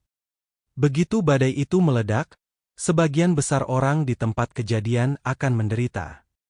Di pihak keluarga Ramin, seorang tentara bayaran berdiri, menyentuhkan ibu jari dan jari telunjuknya, membentuk gerakan berbentuk hati, dan mengarahkannya ke arah datangnya gelombang darah. Ding Fengbo.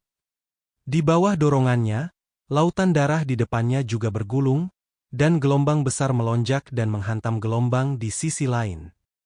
Bom! Kedua pasang surut itu bertabrakan dan saling mengimbangi, sehingga pembentukan armada tidak terganggu.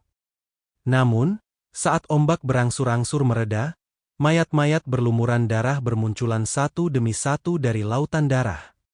Mereka semua dibungkus dengan kain linen berwarna darah, dan memiliki mata iblis terukir di kepala mereka. Mungkin kain linen itu tidak berwarna darah, tetapi sudah lama ternoda oleh kotoran di lautan darah. Hahaha, tawa itu sepertinya berasal dari mayat-mayat ini. Seluruh lautan darah dipenuhi mayat pada suatu saat. Mayat ada di mana-mana. Bahkan para prajurit yang teguh pendiriannya itu begitu ketakutan oleh pemandangan aneh itu, hingga wajah mereka menjadi pucat. Hahaha. Suara tawa itu semakin dekat, dan semakin banyak mayat berhamburan ke arah armada dari lautan darah, dengan cepat menghalangi semua rute pelarian di sekitarnya. Ketika Youker dan yang lainnya di ruang bayangan melihat pemandangan ini, mereka tidak dapat menahan diri untuk menelan ludah dan tidak berani melihat lagi. Bermain trik. Zhang Yi mencibir dengan nada menghina. Hal semacam ini mungkin membuat orang biasa takut, tapi bagaimana bisa membuatnya takut? Saat ini, dia telah membunuh roh yang tak terhitung jumlahnya dengan tangannya, dan seluruh tubuhnya dipenuhi aura pembunuh. Bahkan jika ada hal-hal aneh, mereka hanya akan takut padanya. Bagaimana mungkin dia takut? Yang terpenting adalah dia memiliki kekuatan dan kepercayaan diri yang cukup. Aku tidak tahu apa itu, tapi aku lebih suka menghancurkannya. Zhang Yi mengangkat pedang panjang hitam di tangannya dan mengayunkannya ringan ke depan. Kekuatan kehampaan hitam itu bagaikan api, melesat cepat menuju lautan darah di depan. Di permukaan laut ruang berbentuk kipas besar yang berpusat pada Zhang Yi, semua mayat berdarah langsung terurai oleh kekuatan kehampaan, tidak meninggalkan residu. Ketika yang lain melihat ini, ketakutan mereka pun sirna. Selama ia bisa dibunuh, ia bukanlah makhluk jahat yang sulit dihadapi. Ayo, bunuh mereka. Ada yang sedang mempermainkanku. Deji berteriak keras. Para mutan yang ada di kursi itu pun tersadar, segera mengeluarkan senjata mereka dan mulai menyerang mayat-mayat itu. Pada saat ini, bayangan hitam tiba-tiba melompat keluar dari antara mayat-mayat dan menerkam ke arah orang-orang di atas perahu.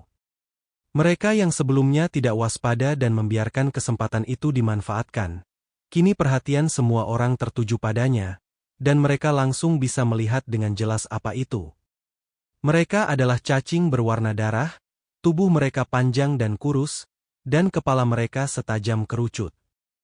Mereka mengendalikan mayat-mayat untuk mendekat, dan kemudian menggunakan mayat-mayat itu sebagai penutup untuk menyerang manusia. Aku tak pernah menyangka ada makhluk hidup yang bisa bertahan hidup di lautan darah yang penuh racun mayat. Orang asing yang mengendalikan racun itu berkata dengan terkejut, seolah-olah dia tidak mempercayai apa yang dilihatnya. Semua orang bertindak bersama-sama dan mencoba semampu mereka untuk membunuh serangga ini. Setelah kau mengetahui sifat asli mereka, kau dapat berbuat lebih banyak lagi. Tidak peduli berapa banyak serangga yang ada, pasukan gabungan wilayah Barat Daya memiliki banyak ahli dan dengan cepat membunuh sejumlah besar serangga beracun. Fatih Su mengarahkan tangan gemuknya ke permukaan lautan darah dan mengaktifkan kemampuan miliknya, segera membekukan ruang dalam radius beberapa mil di sekitarnya. Di mana ada cairan, kemampuannya selalu lebih kuat. Bahkan di lautan darah, air adalah komponen utamanya, dan segera membekukan lautan darah di sekitarnya menjadi permukaan es yang keras. Kapalnya sudah diperbaiki, dan mutan juga bisa pergi ke es untuk bertarung. Sebaliknya, mayat dan serangga mulai kesulitan bergerak. Paman Yu memegang pistol di tangannya dan mulai menembak seolah-olah pelurunya bebas. Ia memegang pistol semudah orang biasa memegang senapan mesin ringan. Dia menghancurkan mayat-mayat dan serangga menjadi potongan-potongan dalam jumlah besar. Haha, cara yang digunakan orang-orang dari negeri iblis untuk menghadapi kita terlalu kasar. Paman Yu berkata sambil tertawa lebar. Zhang Yi membawa pisau di bahunya. Dia tidak perlu menebas dirinya sendiri saat ini. Tidak, jika itu terjadi lagi, itu akan menjadi cara yang ampuh untuk menghentikan orang-orang dari dunia kita. Mereka membesarkan serangga di dalam mayat, lalu membesarkannya di lautan darah. Serangga ini bertahan hidup dengan mayat dan lautan darah, dan ketika bertemu makhluk hidup, mereka otomatis menyerang. Jika mereka tidak bertemu kita, bahkan pasukan biasa pun akan menderita jika mereka datang ke sini. Bukannya serangga-serangga ini tidak cukup kuat, tetapi kekuatan pasukan mereka terlalu kuat. Ada beberapa mutan tingkat Epsilon saja. Terdengar suara tembakan terus-menerus di atas lautan darah, dan bangkai-bangkai cacing bangkai segera berserakan di lautan darah. Daging cincang yang padat itu sungguh menjijikkan. Namun di lautan darah, mayat-mayat seperti itu terus bermunculan. Deji berteriak, "Abaikan mereka! Ini cara orang-orang iblis mengubur mayat. Ribuan mayat telah terkumpul di sini. Entah berapa jumlahnya. Kecuali kita merebus lautan darah ini sampai kering, kita tidak akan bisa membunuh mereka semua. Ayo cepat pergi. Jangan buang waktu di sini." Ketika semua orang mendengar ini, mereka juga merasakan hal yang sama dan memilih untuk bertarung sambil mundur. Daerah laut di sekitarnya telah dibekukan oleh Fatisu, tetapi ini sama sekali tidak menjadi masalah. Kyongda, dengan tubuhnya yang bagaikan King Kong yang murka, melompat di depan tim. Hanya dengan satu pukulan, kekuatan dahsyatnya menghancurkan es tebal itu berkeping-keping. Kyongda menggunakan tinjunya untuk menghancurkan jalur es. Armada memanfaatkan situasi untuk meninggalkan lautan darah dan melaju kencang. Mayat-mayat itu tidak mau menyerah, tergeletak rata di permukaan lautan darah, berputar dan mengejar mereka dengan kecepatan tinggi. Meskipun mereka tidak menimbulkan banyak kerusakan pada pasukan koalisi, mereka sangat mengerikan. Pasukan koalisi ketakutan dan tidak ingin terlibat lagi dengan monster ini, jadi mereka hanya bisa berlayar cepat ke seberang. Darah menampar lambung kapal, dan tiba-tiba lambung kapal di bagian depan bergetar hebat, lalu terbalik seolah-olah dihantam oleh suatu kekuatan yang dahsyat. Ah! Jeritan terdengar, dan sebuah tangan besar terjulur dari lautan darah, meremas dan memutar tubuh seorang prajurit. Rasanya seperti seseorang menekan permukaan laut yang penuh air, dan sejumlah besar darah dan kotoran mengalir ke bawah. Liang Yu menerjang maju tanpa ragu-ragu, dan cahaya pisau yang terang menyambar. Saat pedang panjang itu menebas lengan raksasa itu, terdengar suara logam beradu dengan logam, dan lengan itu pun terpotong, memperlihatkan sayatan yang halus. Sebuah kepala besar perlahan muncul dari lautan darah. Kepalanya 2 kali lebih besar dari manusia biasa, tidak berambut, dan memiliki mata iblis terukir di dahinya. Dia perlahan muncul dari lautan darah, tubuhnya tingginya lebih dari 4 meter. Dia dari negeri iblis. Dia dari negeri iblis. Melihat setan hidup untuk pertama kalinya, banyak penganut tantra berteriak kegirangan. Mereka melantunkan mantra Buddha untuk menyemangati diri agar tidak takut pada monster ini. Namun tak lama kemudian, teror yang lebih besar muncul. Setelah iblis aneh itu muncul, lautan darah melonjak di belakangnya, dan sosok-sosok aneh berdiri dari lautan darah. Iblis yang tingginya lebih dari 4 meter ini sebenarnya berukuran rata-rata. Di belakangnya, ada iblis-iblis setinggi 5 atau 6 meter, dan bahkan raksasa yang tingginya hampir 10 meter pun perlahan berdiri tegak. Mata mereka tanpa emosi, menatap tajam ke arah pasukan koalisi asing di sini, seperti gunung-gunung kecil yang berdiri di depan armada. Zhang Yi akhirnya mengerti mengapa pintu itu dibangun begitu besar. Karena penduduk kerajaan iblis jauh lebih besar daripada manusia biasa. Ini bukan manusia kan? Suara You Kr terdengar melalui saluran komunikasi. Meskipun mereka berada di ruang bayangan, mereka tidak bermalas-malasan. Semua orang menjalankan tugasnya dan menunggu kesempatan untuk memainkan peran mereka. Saat mereka melihat setan-setan itu, Yao Kr dan Yang Xinxin mulai mencari bahan-bahan sejarah dan mulai menyelidiki. Penduduk kerajaan iblis memang jauh lebih besar daripada orang biasa.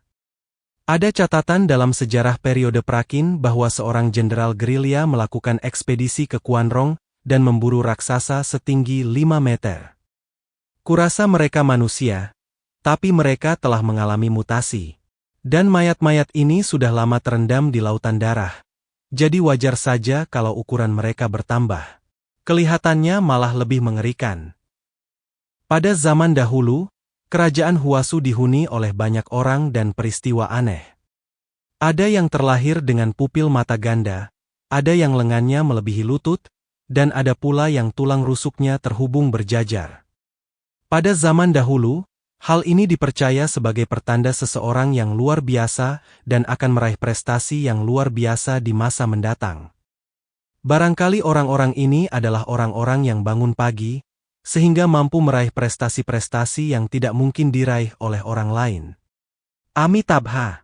Para pengikut Buddha, mohon sucikan iblis-iblis jahat ini. Deji berdiri di haluan dan berkata dengan dingin. Bunuh. Raungan itu bergema di atas lautan darah.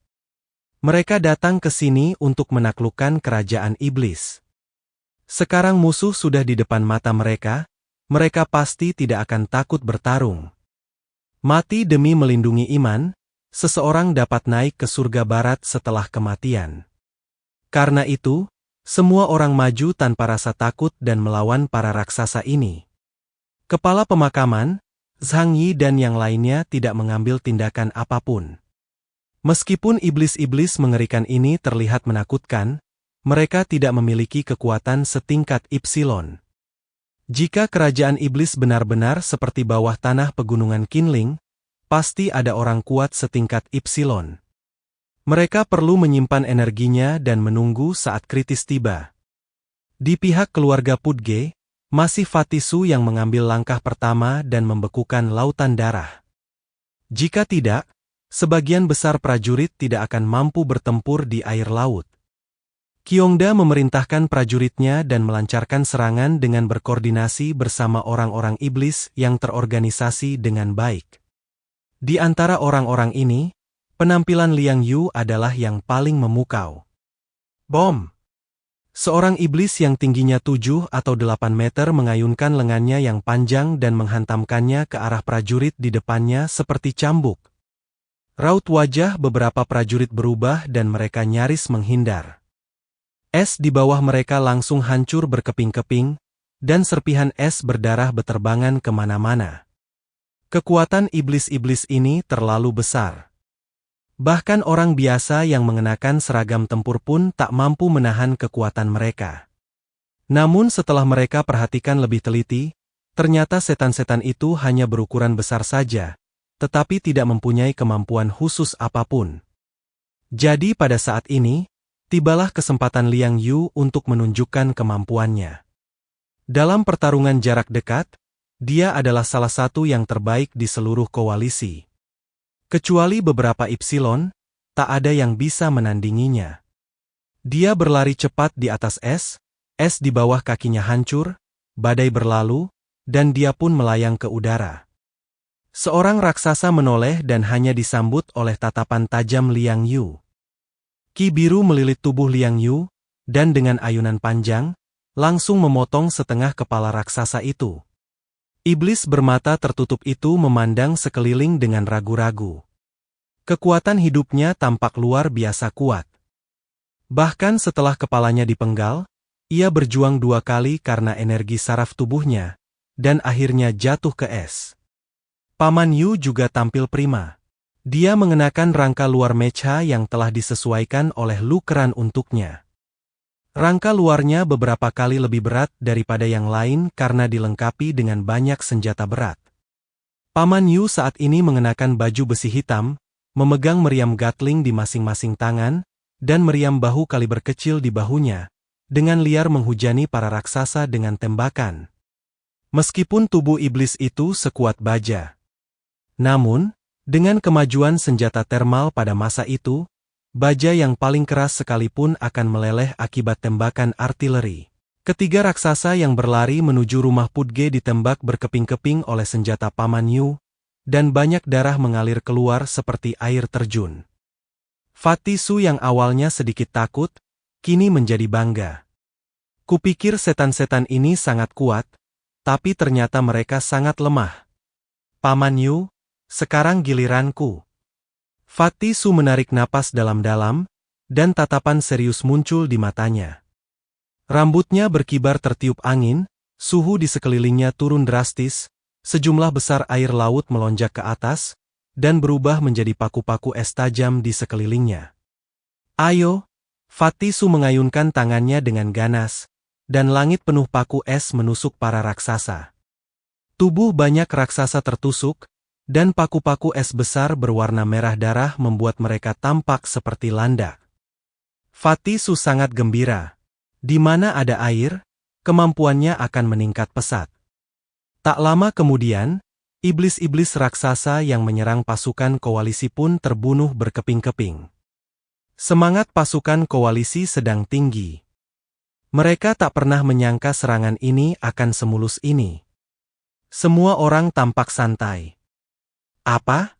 Kupikir iblis yang berkeliaran di dataran tinggi bersalju ribuan tahun lalu begitu mengerikan, tapi aku tak menyangka mereka begitu lemah. Hahaha, lupakan saja mutan itu. Aku rasa kita hanya butuh pasukan dengan kekuatan penuh untuk menyapu bersih tempat ini. Semua orang berkata dengan gembira. Suara yang sinsin terdengar samar di saluran komunikasi. Gerbang kehancuran abadi memisahkan dua dunia. Orang-orang di luar telah mengalami 3 revolusi industri, dan teknologi mereka telah berkembang pesat. Keunggulan teknologi yang menghasilkan kemampuan tempur yang unggul bahkan lebih luar biasa. Jika mereka datang ke sini 300 tahun yang lalu dengan perahu kayu, bersenjata senapan dan tanpa seragam tempur canggih, mereka mungkin akan kesulitan menghadapi mayat darah dan serangga aneh yang mereka temui di awal. Hei, setan-setan ini, sepertinya hanya mayat. Liang Yu tiba-tiba berkata kepada orang-orang di sekitarnya dengan terkejut. Metodenya membunuh musuh sederhana dan langsung, menyerang jantung dan otak. Tetapi ketika dia membelah raksasa itu menjadi 2 dengan pisau, dia menemukan bahwa darah yang mengalir di tubuhnya berwarna hitam dan otaknya telah layu, jelas bukan orang yang hidup. Seorang lama tantra berkata, ini adalah metode pemurnian mayat sebagai boneka. Hal ini tercatat dengan jelas dalam kitab-kitab tantra. Zhang Yi tidak dapat menahan napas dalam-dalam ketika ia memikirkan metode pengorbanan berdarah dan cara pembuatan instrumen ritual dengan organ manusia dalam tradisi tantra. Rupanya, itu juga merupakan tradisi yang diwariskan dari era kerajaan iblis. Kengerian di lautan darah tampak berbahaya, tetapi setelah 2 putaran, pasukan koalisi secara bertahap menyadari bahwa hal-hal yang cukup menakutkan di zaman kuno tidak dapat menghentikan senjata modern dan mutan yang kuat. Mereka menerobos jalan setapak, dan beberapa makhluk ganas muncul kembali di sepanjang jalan. Mereka semua adalah roh jahat yang dibesarkan oleh lautan darah, tetapi mereka semua dihancurkan berkeping-keping oleh pasukan koalisi dengan menggunakan metode ilmiah. Tak lama kemudian, mereka mendekati seberang lautan darah. Dari jauh, mereka benar-benar melihat kota kuno di bawah tanah. Udara diselimuti asap, dan segalanya samar dan tidak jelas. Zhang Yi mengeluarkan drone dari luar angkasa. Suhu di bawah tanah tidak dingin, sehingga drone dapat beroperasi secara normal. Yang lain mengikuti dan mengirim pesawat tanpa awak untuk menyelidiki terlebih dahulu. Gambar yang dikirim kembali oleh drone ditransmisikan kembali dalam waktu nyata. Kota kuno ini sangat besar, setidaknya setengah ukuran Sara. Mereka yang bergerak di dalamnya semuanya adalah sisa-sisa kerajaan iblis. Namun tidak seperti yang dibayangkan, setan-setan ini tampak tidak berbeda dengan manusia biasa. Mereka tinggal di bawah tanah, dengan rumah-rumah yang rapi dan bahkan pasar yang ramai. Satu-satunya perbedaannya adalah setiap orang memiliki tato mata iblis di dahi mereka. Kau tampak tidak berbeda dari orang biasa. Fatih Su menatap gambar itu dan berkata dengan suara rendah. Tidak, perhatikan baik-baik bentuk tubuh mereka. Kyongda berkata tegas dari samping.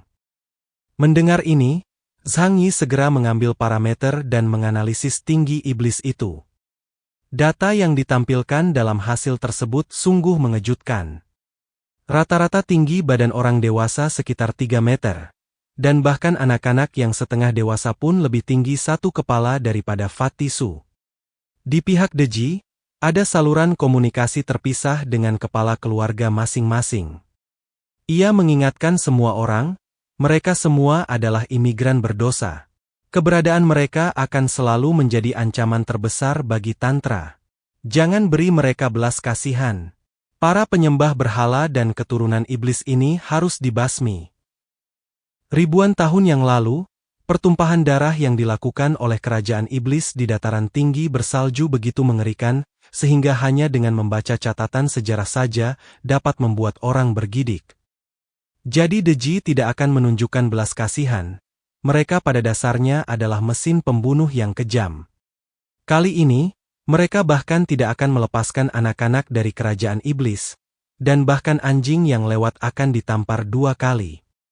Drone itu terbang tinggi di udara.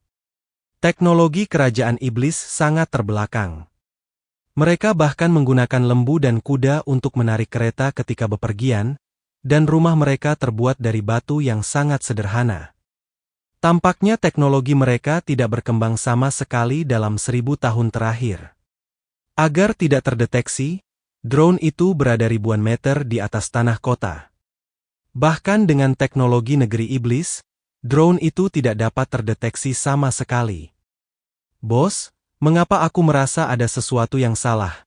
Fatih Su berbisik kepada Zhang Yi di saluran komunikasi. Bahkan Fatih Su, yang biasanya paling malas, menyadari ada sesuatu yang salah. Zhang Yi juga mengerutkan kening. Apa yang kamu temukan? Fatih Su berkata, tempat ini jelas kerajaan kecil, tapi kita di sini bukan untuk membantu sekte Tantra melenyapkan kaum pagan. Kita di sini untuk menemukan harta karun kerajaan iblis yang disebutkan Paji Gesang.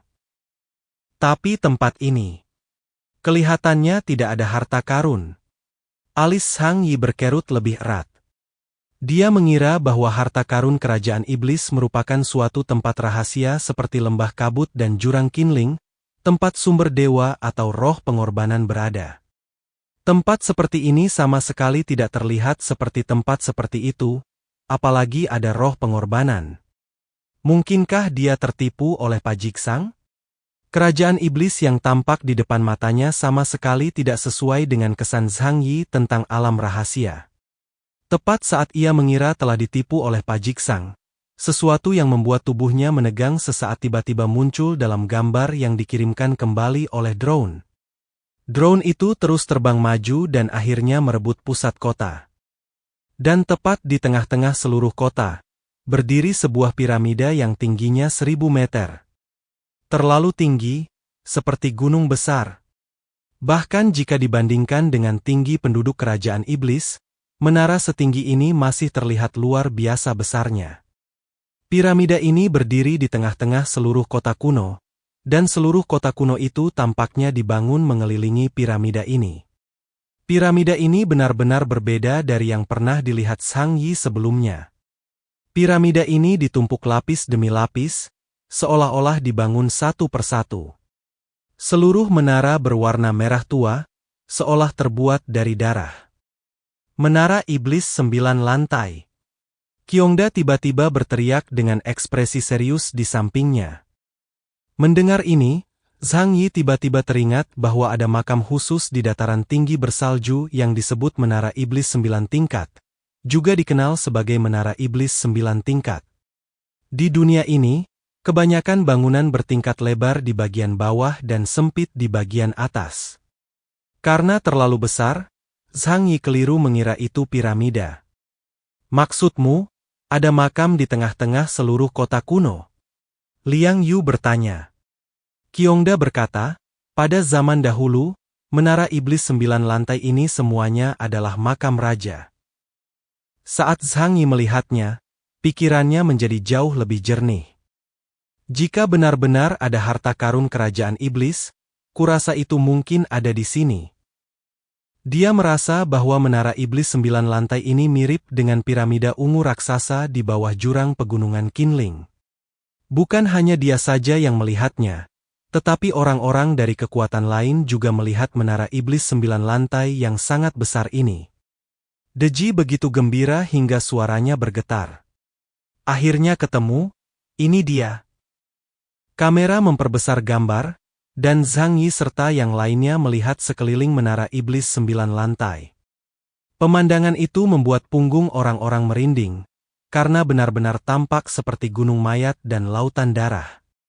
Mayat yang tak terhitung jumlahnya tergantung di sekeliling menara, sebagian telah membusuk menjadi tulang belulang, dan sebagian lagi merupakan mayat segar. Manusia, babi, anjing, sapi, domba, dan segala macam kurban ditumpuk berlapis-lapis. Entah berapa tahun dan berapa banyak nyawa yang dikorbankan untuk membangun menara aneh ini. Pada saat ini, di sekitar menara iblis, ada banyak sekali orang dari kerajaan iblis yang berlutut di lapangan terbuka yang luas dan bersujud sebagai bentuk penghormatan. Pada saat ini, Zhang Yu berdiri dan menatap semua orang dengan tenang. Semuanya, sisa-sisa bangsa iblis sudah di depan mata. Kita harus menyelesaikan misi ini sekaligus, membasmi sisa-sisa bangsa iblis sepenuhnya, dan menyingkirkan duri yang menggantung di hati penduduk wilayah salju. Dia mengulurkan tangannya dan menunjuk ke arah kota kuno besar di kejauhan, jarinya menunjuk ke arah menara iblis 9 lantai. Dan di dalam menara iblis itu terletak harta kerajaan iblis. Paruh kedua kalimat itu jelas ditujukan kepada Zhang Yi dan orang luar lainnya. Semua orang tahu bahwa tujuan Zhang Yu adalah agar mereka membantu menghancurkan kerajaan iblis. Tetapi mereka datang ke sini untuk harta kerajaan iblis, jadi mereka akan mengambil tindakan meskipun mereka tahu itu adalah jebakan. Lagi pula, melihat betapa pentingnya orang-orang negeri iblis terhadap menara iblis 9 lapisan, jika mereka tidak terbunuh, pihak lain tidak akan membiarkan mereka mengambil barang-barang di dalam menara iblis 9 lapisan. Zhang Yi menyipitkan mata dan berkata kepada rekan-rekannya, semua orang akan fokus pada isi menara iblis 9 lantai. Pertarungannya akan sengit. Selain itu, kita harus melawan iblis-iblis di sini terlebih dahulu. Paman Yu, Fatisu, kalian berdua jangan pernah meninggalkanku. Ikuti Siksi dan bekerja samalah dengannya ketika saatnya tiba. Saat ini, Paman Yu dan Fatisu hanya memiliki kekuatan 8.000, yang setara dengan level wakil kapten. Mereka bisa dianggap sebagai master kecil di sini. Akan tetapi, ada beberapa Ipsilon yang hadir, dan kekuatan mereka tidak cukup untuk berpartisipasi dalam pertempuran memperebutkan menara iblis. Paman Yu dan Fatisu mengangguk dengan sangat hati-hati, merasa sedikit malu. Meskipun kekuatan mereka meningkat cukup cepat, mereka tidak dapat berpartisipasi dalam pertempuran frontal Zhang Yi sama sekali. Untuk pertama kalinya, mereka merasakan frustrasi yang kuat di hati mereka. Ketika tim Zhang Yi benar-benar mulai bertarung, hanya Siksi dan Liang Yu yang dapat membantu, dan tentu saja, mereka hanya mampu menahan mutan tingkat delta lainnya yang lebih kuat. Tak lama kemudian, armada koalisi mendekati pantai Laut Darah. Lautan Darah adalah tempat pembuangan mayat kerajaan iblis. Mayat-mayat telah terkumpul di sana selama ribuan tahun, dan juga telah terkumpul racun mayat selama ribuan tahun. Oleh karena itu, sebagian besar wilayah di sekitarnya sama sekali tidak berpenghuni, bahkan rumput dan pepohonan pun tidak dapat tumbuh. Akan tetapi, ketika sejumlah besar kapal berdatangan seperti semut, hal itu tetap saja membuat warga kerajaan iblis khawatir. Di pantai, ada sebuah rumah kayu kecil, yang ditinggali seorang lelaki tua berkulit gelap dan keriput serta bermata hampir sipit. Hari itu, ia sedang minum teh di rumah. Air di cangkir tehnya berwarna darah, tetapi ia tampak normal dan menikmati rasa tehnya dengan nyaman. Tiba-tiba dia menoleh ke arah lautan merah luas di luar jendela, tatapan matanya tajam dan penuh amarah.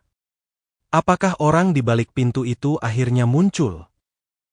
Lelaki tua itu berdiri dan mengambil tombak besar dari dinding di sebelahnya. Ia berjalan keluar rumah. Dibandingkan dengan rumah kayunya, bentuk tubuhnya sangat normal. Namun jika dibandingkan dengan orang-orang yang tinggal di dekat laut, dia bagaikan raksasa. Meskipun dia sudah tua, kulitnya keriput, dan rambutnya hanya beberapa helai tipis, tubuhnya yang besar bagaikan iblis dan auranya yang menakutkan masih memberikan kejutan yang belum pernah terjadi sebelumnya kepada semua orang. Ini raksasa yang tingginya hampir 10 meter. Bahkan lebih tinggi dari mayat terbesar di lautan darah. Setan, hidup. Seorang tentara bayaran menggerakkan tenggorokannya dan tanpa sadar mengangkat senapan runduk kaliber besar di tangannya.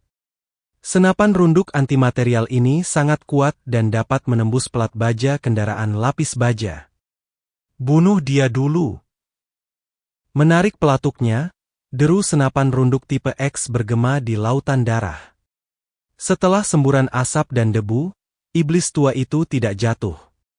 Ia mengangkat tangan kirinya, dan peluru penembak jitu itu terjepit di antara kedua jarinya. Apa? Semua orang terkejut. Kekuatan fisik yang mengerikan ini sungguh mencengangkan. Tahukah kamu, bahkan jika itu adalah Liang Yu, dia bisa menghindari peluru dari senapan runduk ini, tetapi dia tidak akan pernah memilih menggunakan tubuhnya untuk melawan. Belum lagi dia bisa menangkap peluru yang bisa menembus tank hanya dengan 2 jari. Zhang Yi menatap orang tua itu dan matanya menjadi serius. Ipsilon dari kerajaan iblis. Dilihat dari kebugaran fisik para iblis, mereka memiliki basis yang lebih kuat daripada manusia biasa di dunia luar, sehingga ukurannya lebih besar dan kebugaran fisiknya lebih kuat. Mungkin karena alasan inilah mereka memilih untuk memulai jalur pengembangan kekuatan militer. Sekilas kegembiraan tiba-tiba terpancar di mata Zhang Yi. Tapi itu bukan berarti mereka tidak bisa membangkitkan iblis Ipsilon. Tebakanku benar. Harta karun kerajaan iblis itu pasti ada hubungannya dengan sumber Tuhan atau roh ritual iblis. Tepat setelah itu. Bab 1332-1343, lanjutan alur dari komik chapter 633 yang sudah tidak update lagi pun berakhir. Kata-kata hari ini adalah botak bejat. Jangan lupa klik tombol like dan tinggalkan komentar guys.